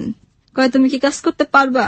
আমি মানুষের বাড়ি যদি গেলে আয়ার কাজ করতে আমি তাও করবো, তাও আমি এখানে থাকবো না। পরে আমার ওই কাকার সঙ্গে আমি ঢাকায় চলে আসি। আসার পরে কাকা একটা মেয়ের কাছে এসে রাখে, ওইখান থেকে আমি কাজ করতে থাকি। এখান থেকে কিছু ঘটনা আছে পিছে, যে যখন আমার বেবিটা থাকে তখন আমি বুঝতে পারি না অবশ্য আমার বেবিটা পেটে, তখন আমার এই মায়ের মানে আমার খালার জরার নাড়িতে ঘা হয়, ক্যান্সার জাতীয় অসুখ হয় জরায়ুতে, যেটা আপনার মায়ের হয়েছিল। আমি প্রথমেই বলেছিলাম যেটা একটা ছোঁয়াচে রোগ, এটাকে বলা হয় সেক্সুয়াল ট্রান্সমিটেড ডিজিজ, এসটিডি বলে এটাকে। এটা আসলে একজনের হলে তিনি যার সংস্পর্শে যাবেন তারও হবে, সেলিফিস বা গনেরিয়া যেটাই বলি না কেন। আপনার বাবার এটা ছিল এবং যে কারণে আপনার মায়ের ছিল, এখন ফাতমা যিনি খালার তারও হয়েছে। তখন একদিক দিয়ে অ্যাপোলোর সাইড, একদিক দিয়ে দুইটা অপারেশন একবারে হবে। ব্লাডের দরকার, তখন ব্লাড কোথায় পাবে? তখন আমার ভাই আমার এখানে গেল, যার পরে সেদিন আমার অনেক মারছে। মারার পরে আমি মামার বলতে আপু কি কামড়ে তো অপারেশন করতে হবে, মেডিকেলে নিয়ে গেছে। তোরে কে পাঠাইছে? আব্বু পাঠাইছে তোমার নিয়ে যাইতে। ঠিক আছে, দুলা হয়তো কাজে গেছে, তুমি ওদের সঙ্গে যাও, যাই সারি বলো। বলে আসছে, আমি ওর সঙ্গে চলে আসছি। দাদি আমার চাচিরা সবাই দেখতে যাবে, আমিও ওদের সাথে যাব। আমার মার ব্লাডের গ্রুপ হচ্ছে বি নেগেটিভ। আচ্ছা। আর আমার আব্বুর রক্তের গ্রুপ বি পজিটিভ, বোরাপর মানে সবারই বি পজিটিভ, বি নেগেটিভ রক্ত নাই। এখন শুধু আমার রক্তটা পরীক্ষা করা বাদ আছে। আর আমার এক মামার রক্ত বি নেগেটিভ, আর যে আপন বোন সে রক্ত দেবে না। মামা দিবে না মানে হচ্ছে আপনার মার ভাই? আপন বোনের সমস্যা, তাও আপন ভাই ব্লাড দেবে না। তারপরে এত কিছু করার পরও আমার মায়ের আমরা অনেক ভালোবাসি, অনেক। তারপরে তো যখন ব্লাড পরীক্ষা করলো, আমার দুলা ভাই কোত্থেকে জানি 1 ব্যাগ রক্ত জোগাড় করলো, যে আমার এক বন্ধু আছে ওর রক্ত বি নেগেটিভ, ও 1 ব্যাগ রক্ত দিতে শিকার হয়েছে, আর 1 ব্যাগ রক্ত কোথায় পায়? তখন আমার ব্লাড টেস্ট করলো, আমার রক্ত এ বি নেগেটিভ। তখন ব্লাড ব্যাংকে ফোন করলো যে রক্তের বদলে কি রক্ত দেওয়া যাবে? কি রক্ত? মানে আমার রক্ত বাদে, মানে আমার আব্বু বললো আমার শরীর থেকে রক্ত নেওয়ার কথা, আব্বুর শরীর থেকে। বলছে না, আমাদের ব্লাড ব্যাংকে বি পজিটিভ রক্ত অনেক পড়ে আছে, এটা লাগবে না। যদি অন্য কোনো গ্রুপ থাকে তাহলে বলেন, একটা রক্ত আছে এ বি নেগেটিভ, হ্যাঁ এটা দিলে দেওয়া যায়। তখন আমি প্রেগনেন্ট অবস্থায় আমি 1.5 ব্যাগ রক্ত দিয়ে 1 ব্যাগ রক্ত নিয়ে আসি আমার মায়ের জন্য, এই সৎ মায়ের জন্য। আমি যখন আপনার সাথে খারাপ ব্যবহার করতো, তারপরেও this is the hardest reality, প্রিয় শ্রোতা। তারপর আমি তো বলছি যে আমি শুধু একটু মুখের ভালোবাসার জন্য অনেক কিছু করছি, শুধু এতটুকুই আমার কাছে, তোর আমার একটু ভালোবাসা দে, শুধু একটু ভালোবাসা। আপনি ঢাকায় আসার কথা বলছিলেন, আমি বুঝতে পেরেছি আপনি কেন অতীতে ফিরে গিয়েছিলেন। খুবই বেদনাদায়ক। ওকে, ঢাকায় ফেরার পর এর আগেও আমার বাবার সঙ্গে একবার আমার দুলাভাইয়ের জমি বিক্রি করে বিদেশ পাঠায়, টাকা নিয়ে করে। আমি কয়েকটা কথা বলছিলাম, আমার মার সঙ্গে আবার ঝগড়া লাগছিল। ঝগড়া লাগার পর আমি বলছিলাম, আমার মায়ের বলছিলাম, আমার মা বলছে আমি তোর বাবার সংসার করব না। তখন আমি কথাটা বলছিলাম যে কেন করব না? তখন আমার মায়েরে মায়েরে ফেলে দিয়ে তখন বিয়ে করছো, এখন কেন সংসার করবা না? তখন ভালো লাগছিল, এখন কেন ভালো লাগে না? আগে যদি ভালো লাগছে এখনো লাগতে হবে। আমার বাবা বলে আমিও সংসার করবো না। আমি তোমাদের করতে হবে, কেন তোমরা এমন করো এখন? তখন আমার মায়েরে মায়ের ফেলছিল, তখন ভালো লাগছিল না। দুই এক কথা অনেক ঝগড়া লাগার পরে আমার বাবা আমার মায়ে আমারে বাসায় গিয়ে আমার বাবা আমারে মাথার উপরে মারে। এখন পর্যন্ত আমার এখানে সেলাইয়ের দাগ আছে। মাছ দিয়ে এমন মারে, আমার মাথা ফাটি, এই দিক দিয়ে রক্ত ঝোজায় পড়ে। সবাই দেখে বলে কি বাপ না কষাই। তখন আমাকে মেডিকেল নিয়ে আমার মাথায় 6টা সেলাই দেয়। আমি মাথা নিয়ে কতদিন উঠতে পারি না, মানে আমার কিছু স্মরণ শক্তি থাকে না এখন পর্যন্ত।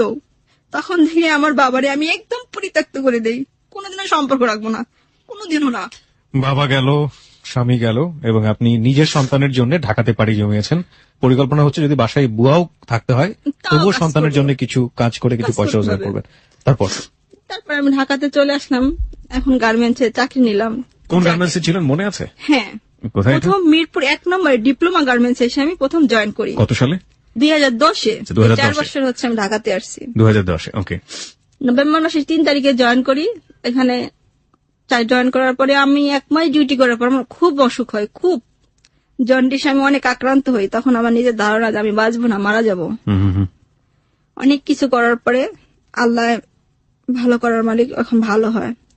ওইখান থেকে ওইখানে যে একটা আমাদের কাজের যে দায়িত্বে একটা মানুষ থাকে, সবাই আমাদের ভালোবাসে অনেক। তখন আমি বললাম কি ভাইয়া, আপনি কি কাজের কোনো পথে আমার একটু শিখাইবেন? মানে আমার আগ্রহ যে আমি তাড়াতাড়ি কি করে কাজগুলো শিখবো। জি। ওইখান থেকে কিছু কাজ শেখার পর আমি এখান থেকে ট্রান্সফার করে অন্য জায়গায় যাই, যে বেশি কিছু টাকা যদি পাইতাম। এখানে তো মাত্র 2500 টাকা। 2500 টাকা আমি কি করব? আমার মেয়েকেই দেব? আমি এখানে খাবো না কি করব? ওইখান থেকে চলে আরেকটাতে আসি। আসার পরে চাকরি করতে থাকি। চাকরি করতেছে মানে তো এরকম ছেলেরা কত কিছু। আমি এতটুকুই শুধু ছেলেদের ঘৃণা করি। ছেলেদের ভিতরে যে একটা ইয়ে আছে, আমি কখনো ওনার লাইফ মানে ইয়ে করি না, যে না আমার জীবন আর কখনো কোনো ছেলের ভিতরে আর জড়াবো না, আমার বাকি জীবনটা আমি এভাবেই কাটাই দেবো। কি যদি আমার জিজ্ঞাসা করে যে তুমি এখানে কে কে থাকো, হাজবেন্ড আছে? আমি বলে না। কোথায়? বলি কি আমার বেবিটা যখন 1 মাসের পেটে তখন আমার হাজবেন্ড বিদেশ চলে গেছে, আর এ পর্যন্ত আসেনি। এই কথাগুলো বলে আপনি নিজের মতো করে চলতেন আমি। এবং এই সময়টাতে আপনার হাজবেন্ড আপনার প্রতি কোনো খোঁজ খবর নেই? আপনার বেবির বয়স তখন কত ছিল যখন আপনি ঢাকাতে পাড়ি জমিয়েছেন? তখন আমার বেবির বয়স ছিল 1 বছর 7 মাস। এই 1 বছর 7 মাসের মধ্যে হাজবেন্ড কোনো খোঁজ খবর নেয়নি? বেবিটাকে দেখতে এসেছিল?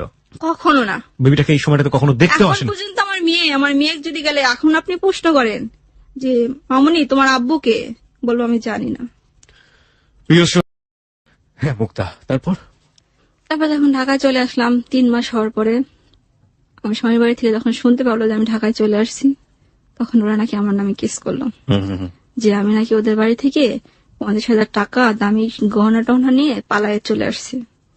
তখন আমার বাবার নামে কেস করলো স্বর্ণ। তখন আমার বাবা বলল 1 বছর পরে 2 বছর পরে কি নামে কেসটা কি করলো? কেস করলো বাড়ি থেকে টাকা পয়সা নিয়ে পালায়ে চলে আসছে। কত টাকা? 50,000 টাকা আর 1 ভরি স্বর্ণের গহনা। ওকে, দ্যাটস রিয়েলি ফানি। ওকে, তখন আমার বাবা বললো যে ভাত পাই নাই, আমার মেয়ের 50,000 টাকা নিয়ে আসছে। তারপর এখন কোর্টে তো হাজির হতে হবে। 10 টাকা নিয়ে বের হয়েছিলেন, সেই 10 টাকাও অন্য কারো কাছ থেকে ধার করিনি আমি। আজ পর্যন্ত সে 10 টাকা সে ব্যক্তির এখনো আমি দেই নাই। তখন আমি আমারে বললো যে তুই ঢাকা থেকে চলে আয়। আমার বড় বোনে বললো কেন? ও বলছে যে ডিপোজ চায় তোর কাছ থেকে, তাই ও নাকি বিয়ে করবে। আমি কি আজ পর্যন্ত বিয়ে করিনি কিসের জন্য? আমি কি মানা করছি? আমি ওরে ডিপোজ দেবো না। ওরে বলো ও আমার স্বামী হিসেবেই থাকবে। আমার মেয়ে, আমি যে তার স্ত্রী, কখন আমি সেই দাবি নিয়ে দাঁড়াবো না। তা আমি বলতে পারবো যে না আমার স্বামী আছে। তখন আমার এই ভিতরে বিবেকটা আসলো। ওরা বললো যে না ডিপোজ চাই। তখন আমার জিদ লাগলো, আচ্ছা ঠিক আছে আমি আসতেছি, ডিপোজ দিয়ে দেবো। তখন আমি ওইখানে 3 দিনের ছুটি নিয়ে বাসায় এসে সেরি কোর্টেও হাজির হই না, কোথাও হাজির না, শুধু একদম কাজী অফিসে যা, এখান থেকে আমি ডিপোজ দিয়ে দেই। চলে আসার 1 সপ্তাহ পর শুনি যে ও আরো আগে বিয়ে করছে। মানে আপনি থাকা অবস্থায়? আমি থাকা অবস্থায় সে বিয়ে করছে। সেই যে বউটারে বিয়ে করছে সেই বউ প্রেগনেন্ট। শুধু এতটুকু বললাম যে ও ভালো থাক, দোয়া করি। চাকরি করতে লাগলাম। চাকরি করতে করতে আমাদের অফিসে একটা গ্যালজাম লাগলো। গ্যালজাম লাগার পর এখান থেকে আর কি চাকরিটা ছেড়ে দিলাম। গাজীপুরে তো আমার এক বান্ধবী থাকে, আফরোজারাম। ওরে বললাম যে তোর যাই কি আমারই নিবি? যে আমি তো এখানে লাভ ম্যারেজ করে বিয়ে করছি, কথা কেউ জানে না, তুই কাউরে বলবি না। ঠিক আছে, আমি তোর কখনো কাউরে বলবো না। এখানে আসলাম। আসার পরে এক অফিসে চাকরি নিলাম। চাকরি নেওয়ার পরে যে ফিনিশিং এর ইনচার্জটা প্রথম আমার দেখতেই পারতো না, খুব খারাপ ব্যবহার করতো, কি বকাবকি করতো ভাষা খারাপ করে। তখন কিছুদিন পরে উনি আমার অনেক আদর করে। বুঝতে পারি না কেন আদর করে, হঠাৎ করে কেন এত আদর করে। রাইট। ছুটি হওয়ার পরে শুক্রবারের দিন বন্ধ, দুপুরবেলা ফোন দিয়ে বলতেছে মুক্তা অফিসে আসো, কিছু কাজ আছে, বিদেশ থেকে ভাইয়ারা আছে, শিপমেন্ট যাবে, কিছু কাজ করতে হবে। তখন আমি মানে বোরকা পরে সবসময় মাথায় স্কার্ফ পরে কাজ করতাম। স্কার্ফ কখনো খুলতাম না মাথা থেকে। ছেলে নেমে দুষ্টামি করে কি চুলগুলা ছাড়ি দিয়ে এরকম কালো একটা ছোট্ট টিপ পরে অফিসে আসছি। আসার পরে মানে ওনার চোখে ভালো লাগছে, লাগার পর আমার সাথে ভালো ব্যবহার করা শুরু করছে। ওনার কিন্তু বউ আছে, 2টা মেয়েও আছে, আমার চেয়েও 10-15 বছরের বড়। তখন একটা আমার বান্ধবীরা বললো, তা আমি সেটা সম্ভব না, কখনো এটা হয় না, এটা যেটা হবার না সেটা না। বান্ধবীরা বললো, বান্ধবীটার কাছে ওই বসটা শেয়ার করছে, আপনাকে পছন্দ করে এই কথাটা বলতে। আমি বললাম কি না। তখন আমার মেয়েটা বললো যে দেখ, তুই যদি এই কথা না বলিস তাহলে তোর উপর এখানে কাজ করতে পারবি না, তুই তোর উপর টর্চার করবে, যা বলে তুই খালি হ্যাঁ হ্যাঁ বলে যাবি। তখন আমি বললাম কি আচ্ছা ঠিক আছে। পরে আমি আমার বলে তোমার কি ফোন আছে? আমি বলি না আমার ফোন নেই। আমি তোমার একটা ফোন কিনে দিলে তুমি কি নিবা? আমি বলি না। তখন আর বান্ধবীটা বলে তুই না বলছিস কিন্তু তুই হ্যাঁ বল। তখন বললাম না রে, ফোনটা যদি নেই, যদি কোনো অ্যাক্সিডেন্ট ঘটে যায় তখন কি হবে? আর কিচ্ছু হবে না। আমি আচ্ছা ঠিক আছে। ফোনটা কিনে আমার বান্ধবী দিয়ে দেয়। তারপরে আমার একদিন আমার বান্ধবীর সাথে বলে কি তুমি একটু মার্কেটে আসো। মার্কেটে আসার পরে অনেক কিছু আর কি কিনে দেয়। দেওয়ার পরে বাসায় চলে যায়। আমি কিছুদিন পরে আমারে বলে আমি কিন্তু তোমার বিয়ে করবো। ডিরেক্ট, একদম ডাইরেক্ট।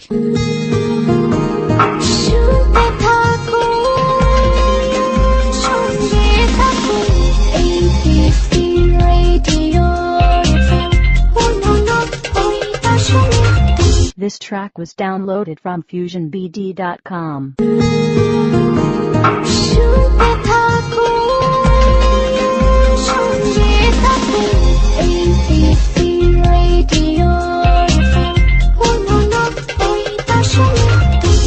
তখন বলুন সম্ভব না, আপনি আমার বাবার বয়সী, কি করে কথা বলেন, নাহলে কিন্তু সমস্যা হবে। তখন আমার ভিতরে একটা ভয় আসলো, এত কিছু দিল, যদি কোনো কিছু করে তখন আমি বললাম কি বস আমি তো বাড়িতে যাব, বাড়ি থেকে তারপরে আমি বেড়ায় আসি, কিন্তু আমি কিন্তু বাড়িতে যাব না, আমি এখান থেকে চাকরি ছাড়ি দেবো, দিয়ে অন্য অফিসে চাকরি নেবো, বাসাও চেঞ্জ করে ফেলবো, মানে বুঝতে না পারে। এটা আপনার প্ল্যান? আমার প্ল্যান। তো এখান থেকে চাকরিতে চলে আসলাম। আসার পরে অন্য অফিসে চাকরি নিলাম। এখানে ভালো চাকরি করতেছি, মানে এখানে জিএম এর বাড়ি আর আমার বাড়ি পাশাপাশি। যখন পরিচয় হলো জিএম আর এজিএম সবাই অনেক আদর করে, সবাই বলে যে মেয়েটা অনেক ভালো, নর্ম, সুন্দর। তখন মানে যে কোনো ভাইয়ার আসে কাজের জন্য, যখন ইনভিটেশন করতে যায় রুমে, গ্লাস রুমে, তখন আমারে ডাকে। যে কোনো ভাইয়ার আসলে, কখনো যদি কালে মনে করেন যে কাজের সমস্যা হয়েছে, পরে শিটমেন্ট হবে, রাত্রের 12টা-1টা বাজে আমার ফোন দেয় যে আজকে শিটমেন্ট আছে, ছুটি হয়ে গেছে, তুমি আসো। আর 2টা মেয়ে আছে আমার সঙ্গে, আমার এক বান্ধবী রিপা, আমি আর একটা মেয়ে, আমরা আসতাম, এসে কাজ টাজ করে চলে যেতাম। কিন্তু আমাদের অফিসে যে পিএম ছিল একটা, উনি ছিল অনেকটু খারাপ, মানে লুচ্চা টাইপের। তখন আমার একদিন ঘুমের ভিতর ডাকার পরে বলে মুক্তা তুমি কি বিয়ে করবে না? যে না বিয়ে করবো না, তোমার জীবনটা কিভাবেই যাবে। তখন আমি বললাম ছাড়, আমি এখানে কাজ করতে আসছি, আমার জীবনের বিষয়ে কখনো কোনো গল্প করতে আসি নাই, আপনার এখানে কাজ করতে আসছি, আমার কাজ ভালো হচ্ছে কিনা আপনি এটা দেখেন, আমার জীবন নিয়ে কেন আপনি ঘাটাঘাটি করেন। তখন বললো কি না তুমি অনেক সুন্দর, তো তোমার চেহারার দিকে তাকাইলে অনেক মায়া লাগে আমার। যেখানে নতুন গেলেন ওখানেও একই অবস্থা? ওখানে একই অবস্থা, অনেক মায়া লাগে আমার। তখন আমি কথাটা দুষ্টামি করে বললাম কিচ্ছু মানে সবই আল্লাহর ইচ্ছা। ঠিক আছে যাও। পরে একদিন ওই ছাড়েটা আমার কাছে ফোন দেয়, কথা বলে আর কি, তখন কোনো কিছু বলে না, খালি বলে মুক্তা তোমার অনেক ভালো লাগে, যে কথা বলে আমি কথাটা মানে। কোন স্যারকে আপনি ফোন দেন? আমি কনফিউজ হয়ে গেছি, কোন স্যারকে ফোন দেন আপনি? আমি ফোন দেন, আমার কাছে ফোন দেন, মানে আগে যেটা চাকরি ছেড়ে আসলেন সেটা নাকি বর্তমানে যেটা চাকরি করি সেটা? সেখানেও এক স্যার এরকম ঝামেলা। কি নাম ছিল ওনার? ইমন। উনি কি দেখতো?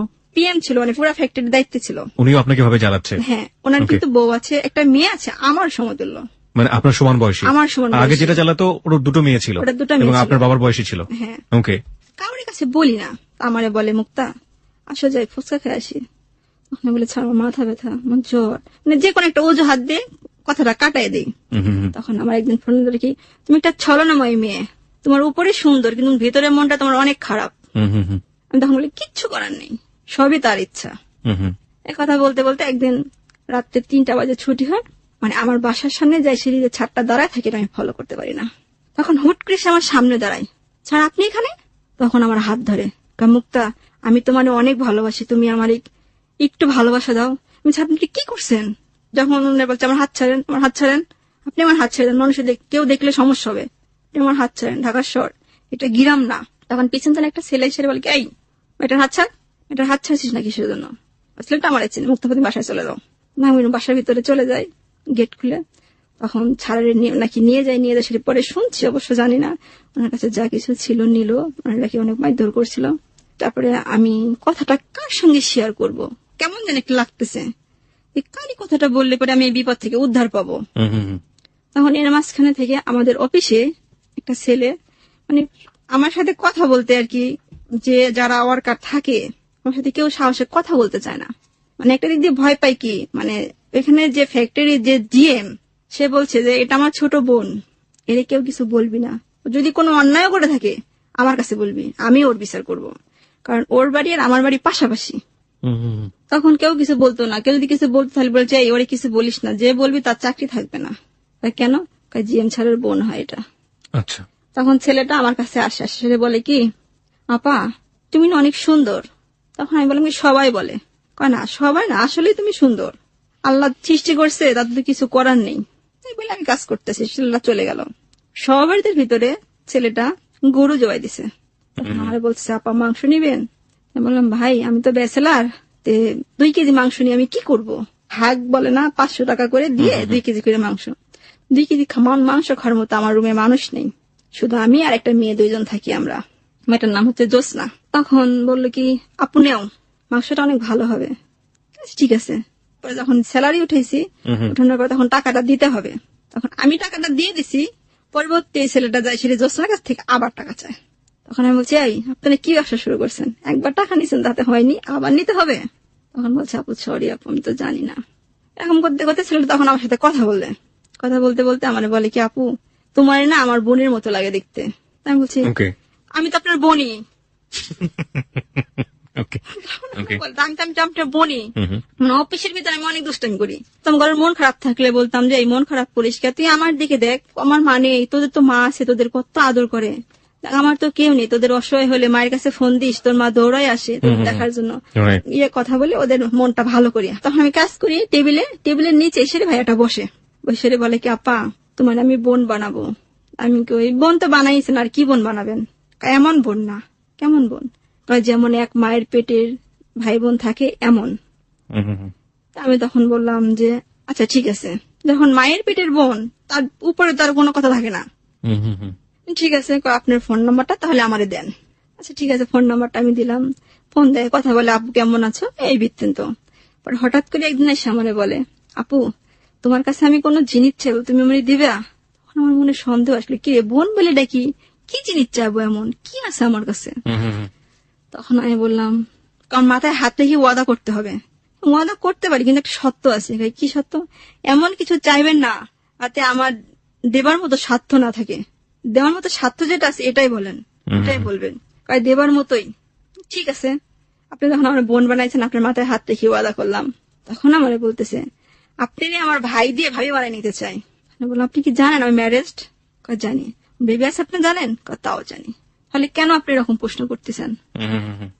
আপু তোমার দেখলে আমার অনেক কষ্ট লাগে, তোমার কষ্টটা যদি আমি একটু শেয়ার করতে পারি। আমি ভাইয়া দেখেন আমি চিন্তা ভাবনা কখনো বিয়ে করব না, আপনার কাছে তখন মাথায় হাত রেখে ওয়াদা দিয়ে ফেলছে। তাহলে একটা কথা শুনেন, যদি কোনো গ্রামের সহজ সরল ছেলে পান যে রিক্সা চালায় দিন মজুর করে, সে যদি আমার সুখে রাখতে পারে, এরকম একটা ছেলে যদি পান তাহলে আমার বিয়ে দেন, যে শুধু আমারে ভালোবাসে, আমার কষ্টটা ভুলে রাখতে পারবে, তেমনই হবে। তার 15 দিন পরে ওরা আমার এখান থেকে দেখতে আসে, ওর এক বন্ধু, ওর এক চাস্তো ভাই। মানে দেশ থেকে দেখতে আসে, মানে ছেলেটা দেশে থাকে। আমি যেটুকু পারি আয়োজন করি, ওরা দেখা টাকার পরে ওরা বলে কি আমার পছন্দ হয়েছে, বিয়ে করব। ঠিক আছে, তখন আমার যে বোন বানায়, যে ছেলেটার সাথে আপনার বিয়ে দেওয়ার কথা হচ্ছে সেই ছেলেটা তো আপনাকে দেখেনি, দেখেছে তার ভাই, তাই না?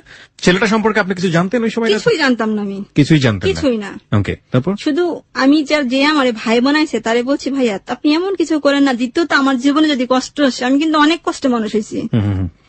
আমি এমনও বলছি যে ফোনে ওর সঙ্গে কান্নাকাটি করে এমনও বলছি ভাইয়া জীবনে কখনো বাবার আদর কি, মারা তো নাই, মার আদর তো বলতেও না, তাও আমি বুঝি নাই। ঠিক আছে, তারপরে তো দেখলো, দেখার পরে চলে গেল ওদের বাড়িতে, ওরা চলে গেল, দেশে চলে গেল। চলে যাওয়ার পরে 1 মাস পর তখন বললো যে ঠিক আছে যা কিছু লাগে দিয়ে আমরা বিয়ে করব। তখন ছেলেটার সাথে আমি কথা বলি, কথা বলার পরে তখন আমি একটা জিনিস মনে করি যে ছেলেটার সঙ্গে কখনো দিনে কথা বলবো না, রাত্রি 10টার আগেও কথা বলবো না। গ্রামে যদি থাকে 10টার পরে, এমনকি রাত্রি 12টার পরে কথা বলবো আমি। যদি ওর বউ থাকে কাছে তাহলে তো ফোনটা রিসিভ করতে পারবে না, কথা বলতে পারবে না। আমার মনের ভিতরে সন্দেহ হচ্ছিল আর কি, কেন সে এত জেনে শুনে এরকম একটা মেয়েকে বিয়ে করতে চাচ্ছে। তখন আমি ওরা রাত্রে 2টা বাজে ফোন দিই, 3টা বাজে ফোন দিই, যখন ফোন দিই তখনই কথা বলে। তখন আমি ভাবলাম যে না, প্রতিদিন তো ধরতে গেলে ফোন দিই রাত্রে বেশি, তাহলে তো তখন বউ থাকলে তো এরকম হতে পারে না। গ্রামে যেহেতু এটা শহর না। তখন এমন করতে করতে তখন আমার ওই যেটা ভাই বানালো ওটা বললো যে তোমাদের বিয়ে দিয়ে দিই। তখন আমি বললাম ভাইয়া আমার যদি আপনি বিয়ে দেন তাহলে কিন্তু আমি 1 সেকেন্ডও ঢাকায় থাকবো না, আমি দেশে যাব, আমি গ্রামের মেয়ে গ্রামের মতো থাকবো, আমি বাঙালি বউ হয়ে থাকবো। আমি এখানে আমার ঢাকায় চাকরি করতে ভালো লাগে না, কোনো কিছু করতে ভালো লাগে না। তখন মানে এসব কথায় সবকিছু ওরা রাজি। তখন আমি একটা পয়েন্টে দিলাম যে আমার 1 লাখ টাকা দিতে হবে। কেন 1 লাখ টাকা দিতে হবে? আমার মেয়ের জন্য। আমার মেয়ে যে পরে ভবিষ্যতে তখন ওর সঙ্গে বিয়ে হবে, পরেতে বলবে যে মেয়েটা আমি দেখবো না কিছু না, যদি 1 লাখ টাকা দিতে পারে তাহলে আমি বিয়ে করবো, না হলে করবো না। তখন আমার ওই ভাই বলল কি, বোন আমি তোমার বোন ডাকছি, তোমার জীবনে যদি কোনোদিন কখনো কোনো কষ্ট আছে, আল্লাহ যেন এই কষ্টটা আমার মেয়ের উপরে দেয়। এই জাতীয় কথা বললো। তখন এর উপরে তো কোনো প্রশ্ন আর আসে না। যেহেতু কারোর কেউ যদি নিজের সন্তান নিয়ে কিরা কাটে, আল্লাহর কাছে বান্ধা রাখে, তাহলে তো কিছু বলার নাই। ঠিক আছে, আর সাথে করে নিয়ে যায়, বিয়ে দিয়ে দিল। বাসায় আসলাম, বাসার মানুষ। আপনি যে বিয়েটা করলেন আপনার বাড়ির কেউ জানতো? শুধু আমার বড় বোনে জানতো, এছাড়া বাড়ির কেউ জানতো না যে আপনি দ্বিতীয় বিয়েটা করলাম। বিয়ে করে চলে আসলাম। তখন আমি যে দুষ্টামি করে যে অফিসে একটা ড্রাইভারের সঙ্গে কথা বলতাম, ও আমার সাথে কথা বলতো আর কি, আমি আর কি দুষ্টামি করতাম। ও কখনো বলেনি যে আমি তোমার বিয়ে করব, তোমার সাথে সংসার করব, এরকম কখনো কোনো কথা বলেনি, আমিও বলি নাই। জাস্ট শুধু কথা বলি সময়টা কাটানোর জন্য। নিজের কাছে খারাপ লাগে, ভালো লাগে না। অফিস থেকে বাসায় আসি, একই অফিসে চাকরি করি, ও হচ্ছে গাড়ি চালায় আর আমরা কাজ করি। তখন হঠাৎ করে একদিন ও শুনতে পায় যে আমি বিয়ে করছি। মানে যেদিন বিয়ে করছি এই দিনই ও খবরটা পায়। পাওয়ার পর মানে আমার বাসা থেকে অফিস যাইতে 3 মিনিট লাগে, অফিসের সঙ্গে বাসা। তখন মনে হয় ছেলেটা বলছে যে ওর বাসাটা কোথায়। এদিন বিয়ে করি সেই দিন রাত্রে একটা মেয়ের সঙ্গে ছেলেটা আমার বাসায় আসছে। কোন ছেলেটা? যে ছেলেটার সাথে আমি ফোনে কথা বলতাম। ফোনে আপনি কোন ছেলেটার সাথে কথা বলতেন? মানে আমাদের অফিসের যে ডাইরেক্টর স্যারের গাড়ি চালায়, সে গাড়ির ড্রাইভার, তার সাথে এমনিতেই কথা বলতেন? কথা বলতাম আর কি। ওকে। কিন্তু সেই ছেলেটা কখনো আমার বলেনি যে আমি তোমার বিয়ে করব কি সংসার করব, এসব ধরনের কোনো কথা বলেনি। এমনি আর কি ভালো মন্দ, এমনি দুষ্টামি ফাজলামি এরকম কথা বলতাম সবসময়। এমনি বলতো মুক্তা তোমার ভালো লাগে, বন্ধু হিসেবে কথা বলি আর কি। সেই ছেলেটা আমারে গেছে, আমারে বলছে মুক্তা তুমি কখনো বিয়ে করবা? আমি বলছিলাম কখনো ডিরেক্টলি বলেছে বিয়ে করবা? ছেলেটা আমারে বলছে মুক্তা তুমি কি কখনো বিয়ে করো? বিয়ে করো তাহলে আমারে বলো। আচ্ছা আচ্ছা আচ্ছা, একটা ভালো ছেলে দেখে তোমার বিয়ে দিয়ে দেই। আমি বলছি না আমি কখনো বিয়ে করবো না। তাহলে তুমি আমার বন্ধু হিসেবে সারা জীবন এভাবে থাকবো? আমি হ্যাঁ সারা জীবন। ততদিনে তো আপনার বিয়ে হয়ে গেছে তাই না? হ্যাঁ, এর আগে কথা বলছে এগুলা। ওকে, এটা কি বিয়ের আগে কথা না বিয়ের পরে? বিয়ের আগে। বিয়ের আগে কথা ছিল। ওকে। তখন বিয়ে করছে হঠাৎ ছেলেটা, মানে কি রে মেয়েটা এভাবে কথা বললো, বিয়ে করলো, বিশ্বাস যাচ্ছে না ও আর কি। মানে আমার অফিসে থেকে বাসা 3 মিনিট লাগে, ছেলেটা আমাদের বাসায় আসছে। আসার পরে দরজা লক করছে। তখন ছেলেটা মানে আর কি এখানে আসছে, তখন মেয়েটা বলতেছে ভাই আসছে তোরে ডাকার জন্য, তুই নাকি বিয়ে করছিস? হ্যাঁ করছি, আমি তো কোনো কিছু খারাপ করি নাই, বিয়ে করছি, আমি তো কোনো ছেলে নিয়ে কোনো কিছু বলিও নাই করিও নাই। যেটা ধর্ম মতো আল্লাহ সাক্ষী রেখে বিয়ে করছি, এটা সবাই জানে। ওইটা আবার আমার হাজবেন্ড প্রথম এইটা দেখছে, মানে সে যে এত চালাক এটা আমি জানি না। উনি বুঝতে পারছে যে ওই ছেলেটার সাথে আমার কোনো সম্পর্ক আছে, ড্রাইভারের সাথে। তখন আমারে বললো, ছেলেটা কে রে? তখন প্রথম দিন প্রথমে তুই ছেলেটা কে রে? তখন আমি বললাম যে আমার জীবনে তেমনি কষ্ট হয়ে গেছে, আবার এরে করছে, যদি যে কোনো অ্যাক্সিডেন্ট যদি আমার ফেলে চলে যায় তখন আমার জীবনটা তো একদম পচে যাবে। তখন আমি বললাম আমাদের অফিসে কাজ করে, আমি অফিসে যাইনি তো, এই জন্য আমার দেখতে আসছে যে কেন রুমে আসলো না, তুই কেন তারা ডাকলি না, কেন বসাইলি না, সে কথা বলে। আমি বললাম সরি, আমার ভুল হয়ে গেছে, নেক্সট আর কখনো এরকম ভুল হবে না। নিশ্চয় তো ছেলের সাথে কোনো রিলাকশন আছে। আমি কই না। কথা বলার পর আমার একটা টস করে চর মারলো প্রথম দিনই। প্রিয় শ্রোতা, এখানে একটু নোট করছি, দেখুন ওর যে বলার জায়গাটা, ওর যে উচ্চারণগুলো, ইংরেজি উচ্চারণ, সেটা একেবারেই ওর মতো করে, এবং এটা ওর জানার জায়গা থেকেও বলছে। আপনারা নিশ্চয়ই বুঝতে পারছেন আসলে কি বোঝানোর চেষ্টা করছে। That may be fun for you because the pronunciation is not okay, but খেয়াল রাখবেন যে pronunciation or the language is not important here, the story is important. So সেই জায়গাটা থেকে আপনারা ওকে অবশ্যই কনসিডার করবেন। ওকে, হ্যাঁ, তারপর আমার চট দিল। তখন আমি বললাম যে আল্লাহ, আমি কি দ্বিতীয় তো আবার ভুল করলাম? তখন আমার বিবেকটা আমি প্রশ্ন করলাম। এই যে আপনার গায়ে হাত তুললো, এটা বিয়ের কয়দিন পরে? প্রথম রাত্রে। হ্যাঁ। তখন আমি চলটা ধরে চুপ করে বসে পড়লাম, আমি কেন এই ভুলটা করলাম। এবার উনি আমার সাথে কথা বলে না, আমার হাজবেন্ড আমার সাথে কথা বলতেছে না, ওর ভাইরে ফোন দিয়ে বলে আমি এর সঙ্গে থাকবো না, এর সাথে সংসার করবো না, চলে যাবো। তখন আমার কেমন যেন একটা লাগতে লাগলো যে কি আজকে প্রথম রাত এই অবস্থা, দ্বিতীয়ত কি হবে। কিছুদিন এখানে থাকার পরে এখান থেকে রুম চেঞ্জ করে সারি অন্য বাসায় গেলাম। যার পরে আমি সকালে ঘুম থেকে উঠার পরে ওর ফোনে একটা মেয়ে বারবার ফোন দিচ্ছে, ও ঘুমায় রয়েছে। আমি চুপ করে ফোনটা রিসিভ করে বলছে আমি, আপনি কে? তখন আমার বলছে এটা কার ফোন? এটা মনিরের ফোন না? হ্যাঁ মনিরের ফোন। আপনি কে? বলছে মনিরের ওয়াইফ। ওকে, ফিরতে চাই আপনার কাছে আবারও মুক্তা। তারপর কি হলো যখন বললো আমি তার ওয়াইফ? তখন আমি বললাম যে আপনি ওর ওয়াইফ, ঠিক আছে, আপনাদের কতদিন আগে বিয়ে হয়েছে? 5 বছর আগে বিয়ে হয়েছে। ছেলে মেয়ে আছে? কাছে একটা মেয়ে আছে। তখন আমি বললাম বিশ্বাস করি না আমি। তখন বললাম আপনি বিশ্বাস না করলে কিছু করার নেই, ঠিক আছে, আপনার শাশুড়ি আছে না বাসা, আপনি শাশুড়ির কাছে ফোনটা দেন, আমি কথা বলি তার ওনার সঙ্গে। মনির কোথায়? ও ঘুমাচ্ছে তো। আমি তো মনিরের বউ, আপনি কি করে মনিরের বউ হন? আমি কথাটা বললাম ওনারে।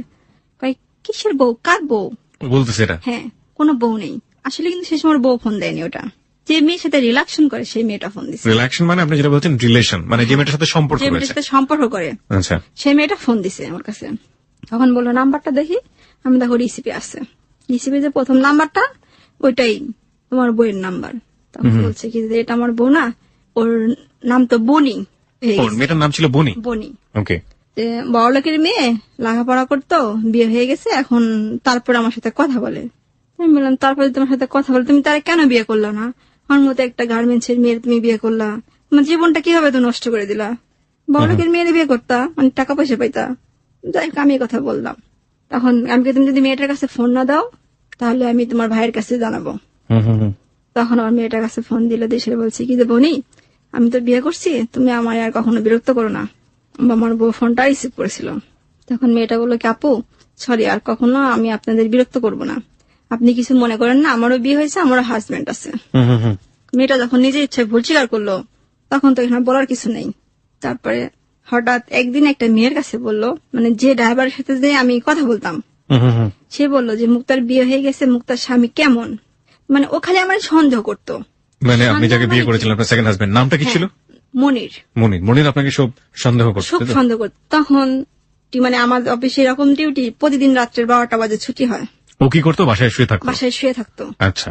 তখন আমি বললাম যে দেখো, যেভাবে শুয়ে থাকো ঢাকাতে এইভাবে থাকলে হবে না, কাজ করলে দুজন করতে হবে। যখন জীবনে সংসারে নামছি দুজন কাজ করতে হবে, তখন যে সংসারটা কি জিনিস তখন আমি বুঝি। অনেক অনেক ভালোবাসি, অনেক এতটা ভালোবাসি, এত কখনো কষ্ট না দেয় আমারে। 12টা বাজে ছুটি হয়, 10টা বাজে ফোন দেয় তোমার কি ছুটি?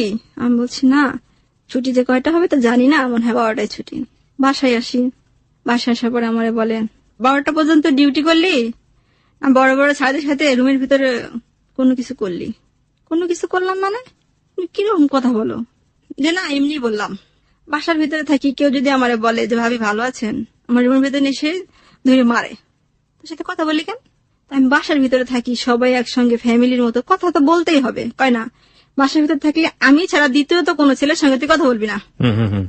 আমি তো যাবো, তুমি যদি কালে এতই সন্দেহ মনে করো, এতই কিছু মনে করো, তাহলে আমার বাড়িতে নিয়ে যাচ্ছ না কেন? তোমার বাড়িতে নিয়ে যাও আমারে, তোমার মতো করে তুমি রাখো, তুমি যেভাবে রাখবে আমি সেভাবে থাকবো, তোমার বাড়িতে নিয়ে যাও, কয় সময় হলে নিয়ে যাবো। এরকম করতে পরে তো ওই মেয়ে ছেলেটা আবার একজনের কাছে বলছে, মুক্তারে বলিস আমার সাথে যেন একটু ফোনে কথা বলে। ওর সাথে না কথা বলতে ইচ্ছে করতেছে। কোন ছেলে? যে ছেলের সাথে আমি কথা বলতাম, ড্রাইভার ছেলেটা। আমি বললাম কেন, মানে আমার স্বামী যে আমার টর্চার করতেছে, একটু থেকে একটু সন্দেহ হলে মারধর করে, এরকম করতে, ও কার কাছ থেকে জানি শুনছে, শোনার পরে ফোনে কথা বলতে চাচ্ছে। পরে আমার কাছে ফোন নাম্বারটা আমার কাছে ছিল না, মনে ছিল না, পরে ফোন নাম্বারটা দিছে। পরে আমি না, আমাদের বাসায় একটা রুম খালি, বাসার রুমের ভিতরে বসে কথা বলতেছি। আমার বলছে, মুক্তা তুমি কি বিয়ে করে জীবনে সুখী? আমি বলছি সুখী কি না এটা আমি জানি না, মনে হচ্ছে যে আমি অনেক বড় একটা ভুল করে ফেলছি। ওনার কাছে আমি কথাটা বলতেছি। হচ্ছে যাই হোক, তুমি যা ভালো বুঝো তাই করো। এটা বলার সঙ্গে সঙ্গে আমার হাজবেন্ড কোথা থেকে যেন আসছে, আসে আমার থেকে থাবা দিয়ে ফোনটা কাই নিছে, নিশে নাম্বারটাও এখান থেকে নিল ওর নাম্বারে। আমার পরে ফোন দিল, কে তুই? আপনি কে? তখন বললো আমি মুক্তার ছোট ভাই। মুক্তার সাথে সম্পর্ক কতদিনের? তখন ছেলেটা বললো সাথে সম্পর্ক আমার 1 বছরের। তখন আমার হাজবেন্ড প্রশ্ন করলো, ওনার সঙ্গে আপনার কি কি হয়েছে? তখন ছেলেটা বলতেছে, ওর সঙ্গে আমার কোনো কিছু হয়নি, আমি ওরে অনেক পছন্দ করতাম, ও আমার অনেক পছন্দ করতো, এতটুকুই। আপনি কি ওরে বিয়ে করতে চাইছিলেন? কয় না। তখন আমার বলে, বিয়ে করতেছেন তুই কথা বলছিস কে? তখন আমি বলছি এমনি। এই কথা বলার সঙ্গে সঙ্গে ভাইয়া ওর মাজা থেকে প্যান্টের বেল খুলে আমার এত মারলো, আমি ফ্লোরে ঘোরাঘুরি পারতেছি, তাও আমারে মারতেছে, অনেক মারতেছে অনেক। সেদিন যে আমার সাথে জোসনা মেয়েটা থাকে, ওই মেয়েটা আমার বাসায় গেছে বেড়াইতে, এত মারতেছে। আমার শুধু একটা কথাই মনে হচ্ছে যে ছোটকাল থেকেও মায়ের খেয়ে আসলাম, এরকম নিজের একটা কাজ করলাম, তারপর আমার মায়ের খাটতে হচ্ছে। আল্লাহ কি আমার কপালে একটু বিন্দু পরিমাণও সুখ লেখিনি? কেন আমার জীবনটা নিয়ে এত খেলা খেলতেছে? ভুলটা কি আমারই? মনে হয় ভুল আমারই। মানে বেল দিয়ে এরকম ভাবে মারে আমার শরীরে দাগ হয়ে যায়, বলে তোর মারি ফেলবো, তুই আমাকে বাদ দিয়ে অন্য ছেলের সাথে সম্পর্ক করিস, ভালোবাসিস। ফোন দেয়, ফোন দেখে কে ছেলেরা বল যে আমি আপনারই বিয়ে করব। আমি বলতে চাই না, আমার জোর করে মারে, আমি সে অসহ্যতা সহ্য না করতে পারি। আমি ছেলেরা বলি, আপনি মনে ফোন দিয়ে কথা বলতেন, আপনি কে মনে বিয়ে করবেন? আমি তো মানে বিয়ে করবো কিসের জন্য, তুমি তোমার বন্ধু। তখন আমার আরো মারে, বলে বল কয়েকদিন ওর সাথে কি করছোস, কোথায় গেছোস? আমি বিশ্বাস করো আমি শুধু কোথাও যাইনি, শুধুমাত্র কথাই বলছি। তখন আমি অফিসে, পরের দিন রোজা, আমি 2 দিন খাই না, না খাই আমি অফিসে যাই। অফিসে যাই, দাঁড়ায় যখন কাজ করতে লাগি, মাথা ঘুরাই, আমি অফিসে পড়ে যাই। অফিসের মেডিকেলে যখন নিয়ে যায়, আমার হাত পায়ে দাগ দেখে, তখন নার্স বলে এরকম অমানুষের মতো কখনো কাউরে মারে মানুষ না অন্য কিছু? আমার জামাই আমারে বলে বাড়িতে যা, আমি কথা বলি না। পরেও আমারে যাই, সেটি কিছুদিন পরে আমার ওই ছেলের সঙ্গে তোর যোগাযোগ করে দিতে হবে, আমার যদি তুই যোগাযোগ না করে দিস তাহলে তোর সঙ্গে আমি থাকবো না। আমি বললাম কি ঠিক আছে, যোগাযোগ করে দেব। পরে ছেলেটা একদিন ফোন নাম্বারে থাকে, আমার অফিসের সামনে যাই, সেই ছেলেটা কি করে কি না করে সবকিছু বৃত্তান্ত জানে। জানার পরে ছেলেটা রাস্তায় আটকায়, ছেলেটা অনেক মারধর করে। আমার হাজবেন্ড, হ্যাঁ, মারধর করে। ছেলেটা অনেক রাগিয়ে যায়, কিরে আমি কিছু করলাম না করলাম, শুধু শুধু আমার মারধর করলো। পরে আমার এরকম ভাষায় কথা বলতো, ও আমারে বলতো আমি একটা অবিবাহিত ছেলে, তোর মধ্যে বিবাহিত মেয়েরে বিয়ে করছি, তা তো সৌভাগ্য। আমারে বলে, আমি কিছু বলি না, কারণ আমি তোর ব্যাপারে কিছু জানি না, চুপচাপ থাকি।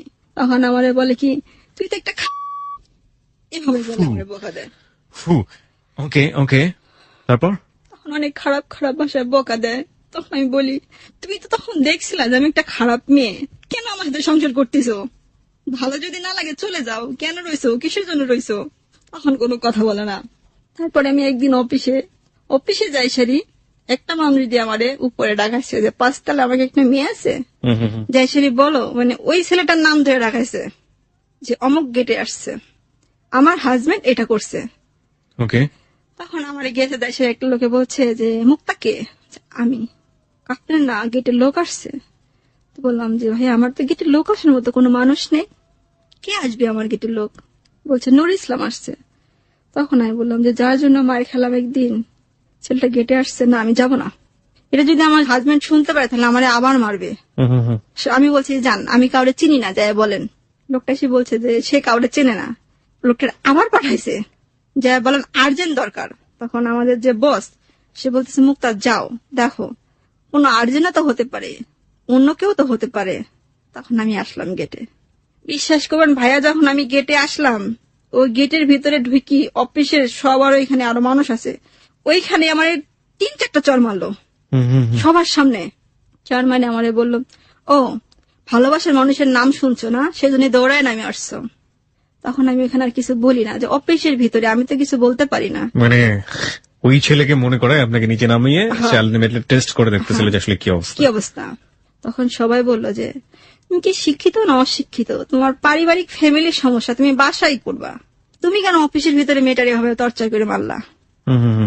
তখন আমি উপরে চলে গেলাম, চলে আসলাম। আসার পরে 2 দিন পরে আবার আসছে, আসি সেরি মানে আমার রাগ, যে সে বলছে যে আপনার গেটে লোক আসছে ডাকে। আমি বলছি যে আসুক, আমি আর দিতে তো কোনো গেটে দেখা করবো না। পরে আমি আসি না অনেকক্ষণ। তারপরে মানে বলছে কি আজকে 5টা বাজে তুই ওই ছেলেটারে আমার সামনে আনিয়ে দিবি, যদি না দিস তোর অনেক মায়ের আছে তোর পিঠে।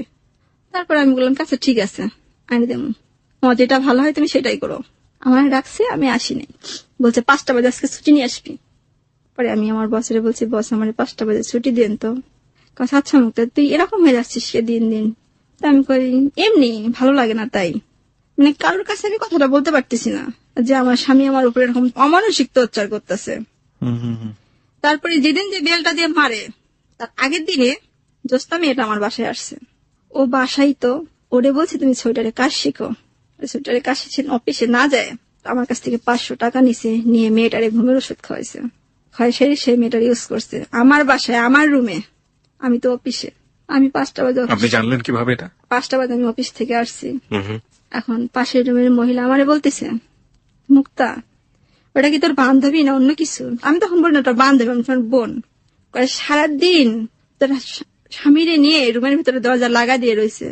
তখন আমি কিছু মাইন্ডে করতেছি না, মেয়েটা তো আমি চিনি, আমার কাছে থাকছে, মানে আমি ওর প্রতি অনেক বিশ্বাস তো আর কি। তখন মেয়েটারে যে আমি ডাকতেছি, আইছিস না গোসল করছিস? কয় না গোসল করি নাই। ওর যে ঘুমের ওষুধ খাচ্ছে, মানে ঘুমায় ঘুমায় কথা বলতেছে। দুল্লা ভাই আমার বলে গেল এখনই গোসল করতে হবে না, আরো পরে গোসল করো। তখন আমার মনে ভিতরে ঘুম বসলো, মানে কেমন লাগলো, কি রে দুলাভাই কেন ধরনের কথা, দুলাভাই বল কেন এই কারণে কথাটা বলবে। তখন আমার নিচতলায়, আমার বান্ধবী 3 তলায় থাকি, নিচতলা বান্ধবী এসে বললো কি জানিস মুক্তা, তোর হাজবেন্ড না দোস্তের সঙ্গে আমি দেখছি। ওকে, আমরা বুঝতে পারলাম যে ধরনের অনাকাঙ্ক্ষিত অনৈতিক ঘটনাগুলো ঘটেছে। তারপরে রাত্রে মানে আমি আমার হাজবেন্ডের বলছি ছি তুমি এত নোংরা, তুমি এত নিচু, তোমার ঘরে তোমার বউ কি ওর চেয়ে খারাপ দেখতে, তুমি এ কাজ করলা। কয় দেখো মুক্তা তুমি আমার সন্দেহ করো না, ওরে আমি বোনের চোখে দেখি। ঠিক আছে, আমি আর দিতে তো কোনো কথা বললাম না, যে কারণ মানুষের বাড়ি কথাটা বললেই কথা বেশি হবে। আমি চাপা দিয়ে রাখলাম কথাটা, চাপা দিয়ে রাখলাম। সেই রাত্রে এই ঘটনাটা ঘটলো। ঘটার পরে আমি নিচে ফ্লোরে আমার মারছে, আমি গড়াগড়ি পারি, আর সেই মেয়েটাই নিয়ে খাটের উপর শুয়ে রয়েছে একসাথে 2 জন। আমি চুপচাপ, আমি বলছি যে ভালোই তো, এটা কি হচ্ছে তোমার? আমার বোনের মতো। আমার এখানে জোরে করে নিঃশ্বাস ফেলতে পারতেছি না, কিছু বলতে পারছি না, বললেই আমারে মারবে। এই মেয়েটা তো আপনার বান্ধবী ছিল? আমার বান্ধবী ছিল। তখন আমি সকালে উঠলাম, ওইটা অফিসে চলে গেলাম, ওরা 2 জন ঘুমাইতেছে। পরে একদিন এরকম নিচে ডাক লাগার পর আমার বাসায় নিয়ে আসলো। সেসারি আমার অনেক ভয় লাগতেছে, আমার ছুটি নিয়ে আসতে বলছে 5টা বাজে, আমি নিয়ে আসি নাই। পরে 7টা বাজে ছুটি দিছে। আমি আগে আগে চলে আসছি, তো পিছে পিছে মানে বাঁশের গাছ থেকে একটা কুঞ্চি নিল মোটা, আমার ওইটা দিয়ে মারবে। আমার অনেক ভয় পাচ্ছে, আজকে তো আমার কি মারবে আমি মনে নিজেও জানি না। আমার মারতে লাগলো, আমি ভয়ে পলায় চলে গেলাম এক জায়গা। ওইখান থেকে আমার আবার ধরে নিয়ে আসলো, আমার এভাবে মারলো। আমি গরম করতে জোরে বললাম ভাই যে 2টা পায়ে ধরি, আমার আর মারিস না, আমি আর সহ্য করতে পারতেছি না। আমার আরেকটা বাড়িও দেখ না, আমার এক পা মনে হয় কি মানুষের মাংস পচে গেলে যেমন হয়, আমার পাটা এমন হয়ে গেল, আমি পানি উঠতে পারি না। অফিসে যাই কাজ করি, দাঁড়া খালি না ব্যথা করে, আমি অফিসের ভিতরে যে পা হাত দিয়ে নাড়ি আর কান্দি আর কই কি আল্লাহ আমার জীবনটা কেন এমন হয়ে গেল, আমি তো আগেই ভালো ছিলাম।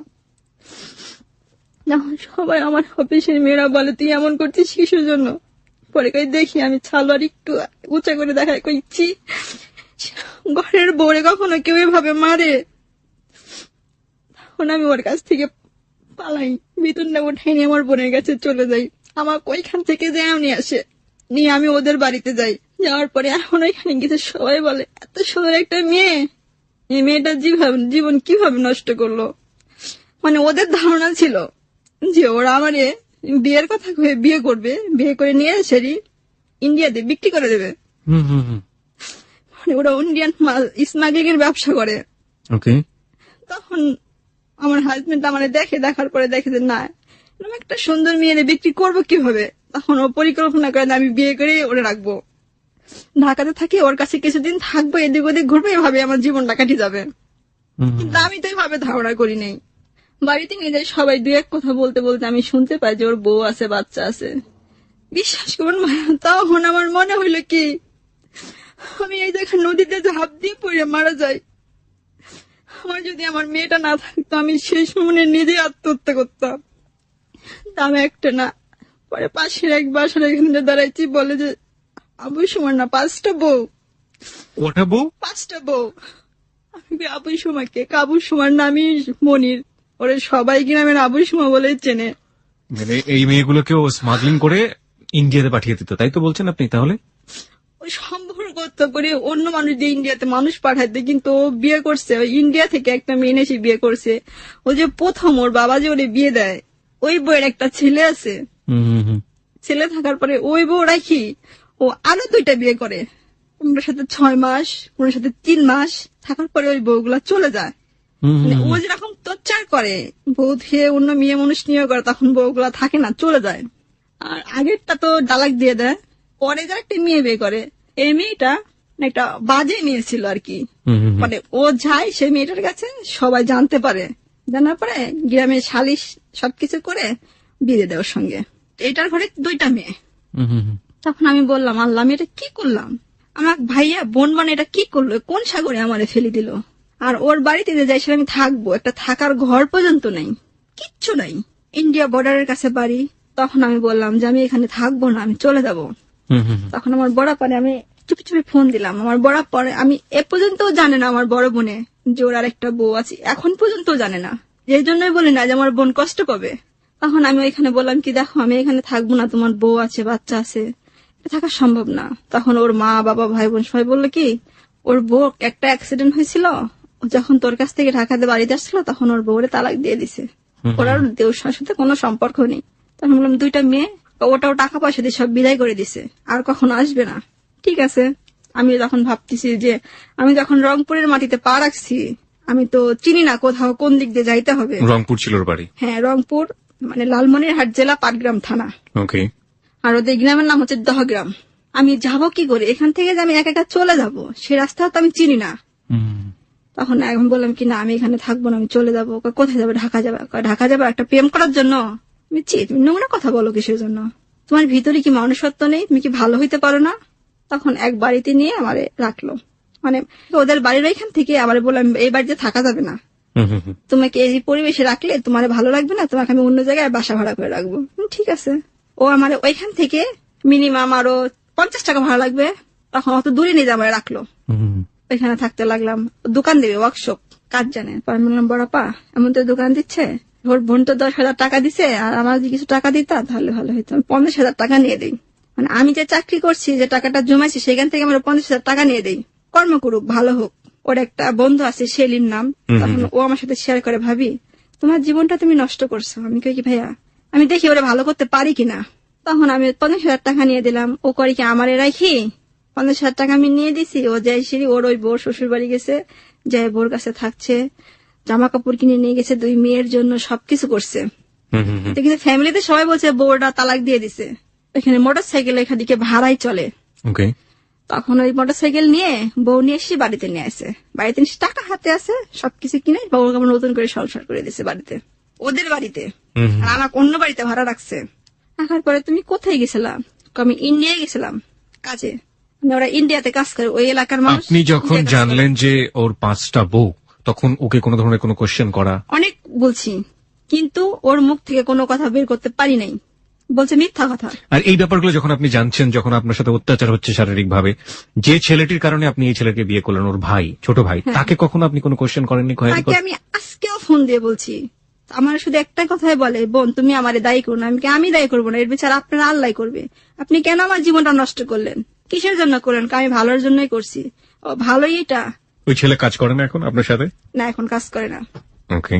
2 দিন 3 দিন নাই, আমার কাছে থাকে 2-3 দিন, পরে আমি ইন্ডিয়া যাই, বর্ডারে যাই কাজ করতে। তখন বলে তুমি কাজ করো, টাকা কোথায়? তুমি যে কাজ করতে যাও 3-4 দিন দিয়ে থাকি আসো রাত্রে, কি রাত্রেই তো কাজ। আমার আর কি বোঝায়। আমি ভাবছি যে আমি তো কখনো জানি না যে ইন্ডিয়াতে কি কোন ধরনের কি ব্যবসা হয়, কি গ্যাজ হয়। কয় যে ইন্ডিয়া থেকে যে মাল বের হয় বাংলাদেশে আসে, এগুলো তো রাত্রে পাচার হয় সব। তো টাকা কোথায়? দিয়ে এক কথা বলতে আমাকে আবার এখানে মারে। মানে 2-3টা চার থাপ্পড়ে। তখন যে বাড়ির আপাটা থাকে, ওই আপাটা যায় বলে, শোন মুক্তার গায়ে একটা হাতও দিবি না, তুই এতদিন যা মারছিস, এখন আর মারবি না। তখন আমি একদিন সকালে ফোন নেই, ওর বউ ফোন রিসিভ করে। আপনি কে? তখন বলে আমি ওর বউ। আপনি ওর বউ কেন? আমি তো ওর বউ, আপনি কে? তখন বিশ্বাস করো না ভাই, আমি এত জোরে চিল্লা একটা কাঁদছি, আমার কান্দ শুনে পাশের রুম থেকে ওই আপা চলে আসছে। কি হয়েছে মুক্তা? আমাকে আপা এটা কি বলতেছে? এটা কি শুনলাম আমি? মানে আমি যে ফোনটা খালি ওই কথাটা বলছে, চিল্লানি দিয়ে ফোনটা ধরে চুপ করে রয়েছে। আমি হাও বলি না, নাও বলি না। মানে আমি দ্বিতীয় যদি কোনো কথা বলবো, আমার ভাষায় আমি খুঁজে পাচ্ছি না। তারপর আমি অনেকক্ষণ পরে বললাম, কি আপনার কাছে কয়দিন হয়েছে গেছে? 3 দিন। মানে আমার কাছ থেকে 3 দিন গেছে। তখন ওর মেয়ে বলতেছে, আম্মু তুমি আব্বুরে ডাকো, আমি দোকানে যাব। তখন দেখলাম আসলে সত্য ঘটনাটা। তখন আমি আমার ওই যে বাসা থেকে আপাটা বললো, তুমি কোন জায়গায় থাকো, কোন হিসাবে? ওদের বাড়ির ঠিকানা দিল। তখন আমি বললাম, আচ্ছা আমি যদি এখন যাই তাহলে কি সরাসরি আপনারা এখানে পাবো রে? তখন আমার প্রতি ঘৃণা আসলো। ছি, আমার তখন মনে ছিল যে আমি যদি নিজ হাতে জবাই করতে পারতাম তবে আমার মনে হয় ভালো লাগতো। অতিরিক্ত ঘৃণা আসলো তখন তার প্রতি আমার। তখন আমি বললাম যে না, এইভাবে জীবন চলে না, আমার জীবন আমি নিজে বেছে নিই। তখন এই বাড়ি থেকে একটা মেয়ে ছিল, বাড়ি এলার মেয়ে, তখন আমার 1000 টাকা দেয়। পরে টাকা নিয়ে আমি পালায়ে চলে আসি এখান থেকে। ওখান থেকে আপনি পালিয়ে চলে আসেন? ওখান থেকে আমি পালায়ে চলে আসি। পালিয়ে কোথায় আসেন? আমার বড় বোনের ওইখানে আসি। আসার পরে তখন আমার পিছে পিছে খুঁজতে আসে, তখন অনেক খোঁজাখুঁজি করে, তখন পায় না, তখন আমার বোনের কাছে থাকে। আচ্ছা, এই যে বড় বোনের এখানে আসলেন, আপনার বড় বোনের বাড়ির ঠিকানা উনি জানতো না? না, জানতো না। কতদিন ঘর সংসার করেছিলেন ওর সাথে? আমি ওনার সাথে ঘর সংসার করতেছি 1 বছর 8 মাস। এই 1 বছর 8 মাসের মধ্যে আপনার মেয়েটাকে উনি কখনো দেখেছে? কখনো দেখেনি, আমার মেয়ের সঙ্গে ওরকম কথাই বলেনি। ওকে। আপনার বড় বোনের কাছে এসে আপনি কি বললেন যে আপনার হাজবেন্ড কি করেছেন? কাছে বললাম যে দেখো এরকম কাজ কাম করে না, আমার অনেক অত্যাচার করে, মারধর করে, আমি এই জন্য চলে আসছি। তারপর বড় বোন কি বললো? কি করবে, তোর কপালটা মনে হয় খারাপ। এটা কবে করেছে? এটা 5 মাস। 5 মাস যাবত। এখন আপনি কি করছেন? এখন আমি বর্তমান চাকরি করতেছি। কিসের চাকরি করছেন? গার্মেন্টসে। গার্মেন্টসে কাজ করেন? কতক্ষণ কাজ করতে হয় আপনাকে গার্মেন্টসে? আপনি আমাকে রুটিনটা বলেন, আপনার দিনের সকাল রুটিন। 8টা থেকে রাত্রের 1টা পর্যন্ত। আপনি আমাকে দিনের রুটিন বলেন। সকালবেলা ঘুম থেকে উঠে আপনি কি করেন? সকালে আমি 6টা বাজে ঘুম থেকে উঠি, রান্না করি, খাওয়া দাওয়া করি, সকাল 7টা বাজে অফিসে বের হয়ে যাই। আপনি একা একা থাকেন বাসাতে? না, আমার একটা বোন আছে, মামাতো বোন। ওকে নিয়ে আপনি সাবলেট থাকেন? ওকে।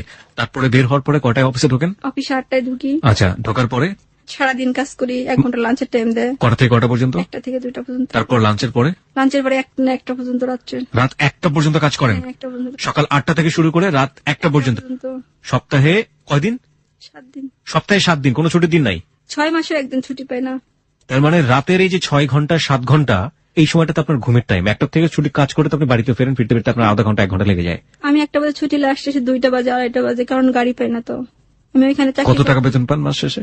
9,000 10,000 এমন। এই টাকাতে কয় টাকা আপনি নিজে ব্যয় করেন, কয় টাকা আপনার সন্তানের জন্য ব্যয় করি? কয় টাকা? 2700 টাকা রুম ভাড়া দেই, নিজে খাওয়া দাওয়া আছে, আর বাড়িতে মেয়ের জন্য 2,000 টাকা পারি, 3,000 টাকা পারি, যাই হোক এরকম। আর আপনার মেয়ে আপনার বোনের কাছে মানুষ হচ্ছে? ওনার কি কোনো ছেলে মেয়ে আছে? ওনার একটা ছেলে আছে। আপনার মেয়ের বয়স কত এখন? 7.5 বছর চলতেছে। ও জানে আপনার জীবনের গল্পগুলো? না, জানি না। ও জানে ওর বাবাকে? না, তাও জানে না। ও আপনাকে জিজ্ঞেস করে না ওর বাবাকে? হ্যাঁ, জিজ্ঞাসা করে, বলে মাম্মু সবার বাবা আছে, আমার বাবা নেই। বলি বাবা অনেক মারা গেছে। সবাই যদি জিজ্ঞাসা করে বাবা কই, বাবা মারা গেছে। জীবনে কোনদিন এসে দেখেও নি? না, বাবা বলে কোনদিন ডাকেনি কাউরে। This is called the story of life. আপনি কেন বলতে আসলেন আমাদের কাছে জীবনের গল্পটা?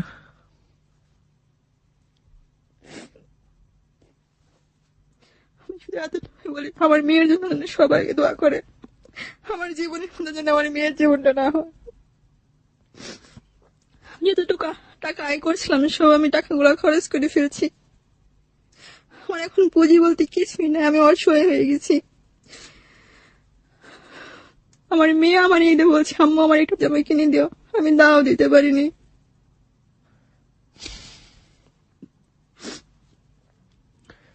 আমরা কি বলবো, নাথিং টু সে। লজ্জায় মাথা নত হয়ে যায় যে আমরা আসলে মানুষ এবং আমরা দাবি করি আমরা সৃষ্টির সেরা জীব, আশরাফুল মখলুকাত, এবং এই মানুষেরই আচরণ কখনো কখনো পশুর আচরণের চাইতে ভয়াবহ হতে পারে। এই হচ্ছে আমাদের মুক্তা। সকাল 8টায় অফিসে ঢোকে, রাত 1টার সময় অফিস ছুটি হয়, 2-2:30টার দিকে বাসায় ফেরে। সে দিনের আলো মাসের পর মাস কখনো দেখতে পারে না।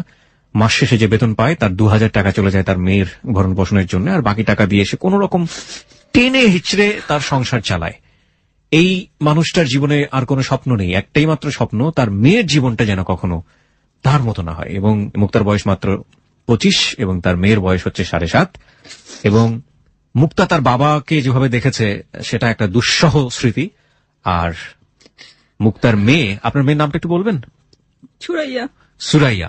মুক্তার মেয়ে সুরাইয়া সে বাবাকেই দেখেনি, তার বাবা বেঁচে আছে, এবং যদি জিজ্ঞেস করে আমার বাবা কই, তাহলে মুক্তা বলে তোমার বাবা মারা গেছে। This is the hard reality, প্রিয় শ্রোতা, কিছু বলার নেই। এটা তো একটা যে আপনার মেয়ের জন্য আপনি দোয়া চাইতে এসছেন সবার কাছে, আর কোনো কারণ কি আছে যে কারণে আপনি Hello It 920 এসছেন? আমি শুধু এতটুকু বলি, কোন ছেলে মানুষ যেন এভাবে কোন মেয়ের জীবন নষ্ট না করে। আর আমার স্বামীর কাছে আমি এতটুকুই অনুরোধ করি, আমি ওরে এখনো ভালোবাসি, ওর জন্য আমি ওর অভিশাপ করে শুধু একটাই আমার চাওয়া, তুমি আমার পরে কোনো দ্বিতীয় মেয়ের জীবন আর নষ্ট করো না। ওর কাছে আমার অনুরোধ যেন কোনো মেয়ের জীবন নিয়ে এভাবে আর ছিনিমিনি না খেলে।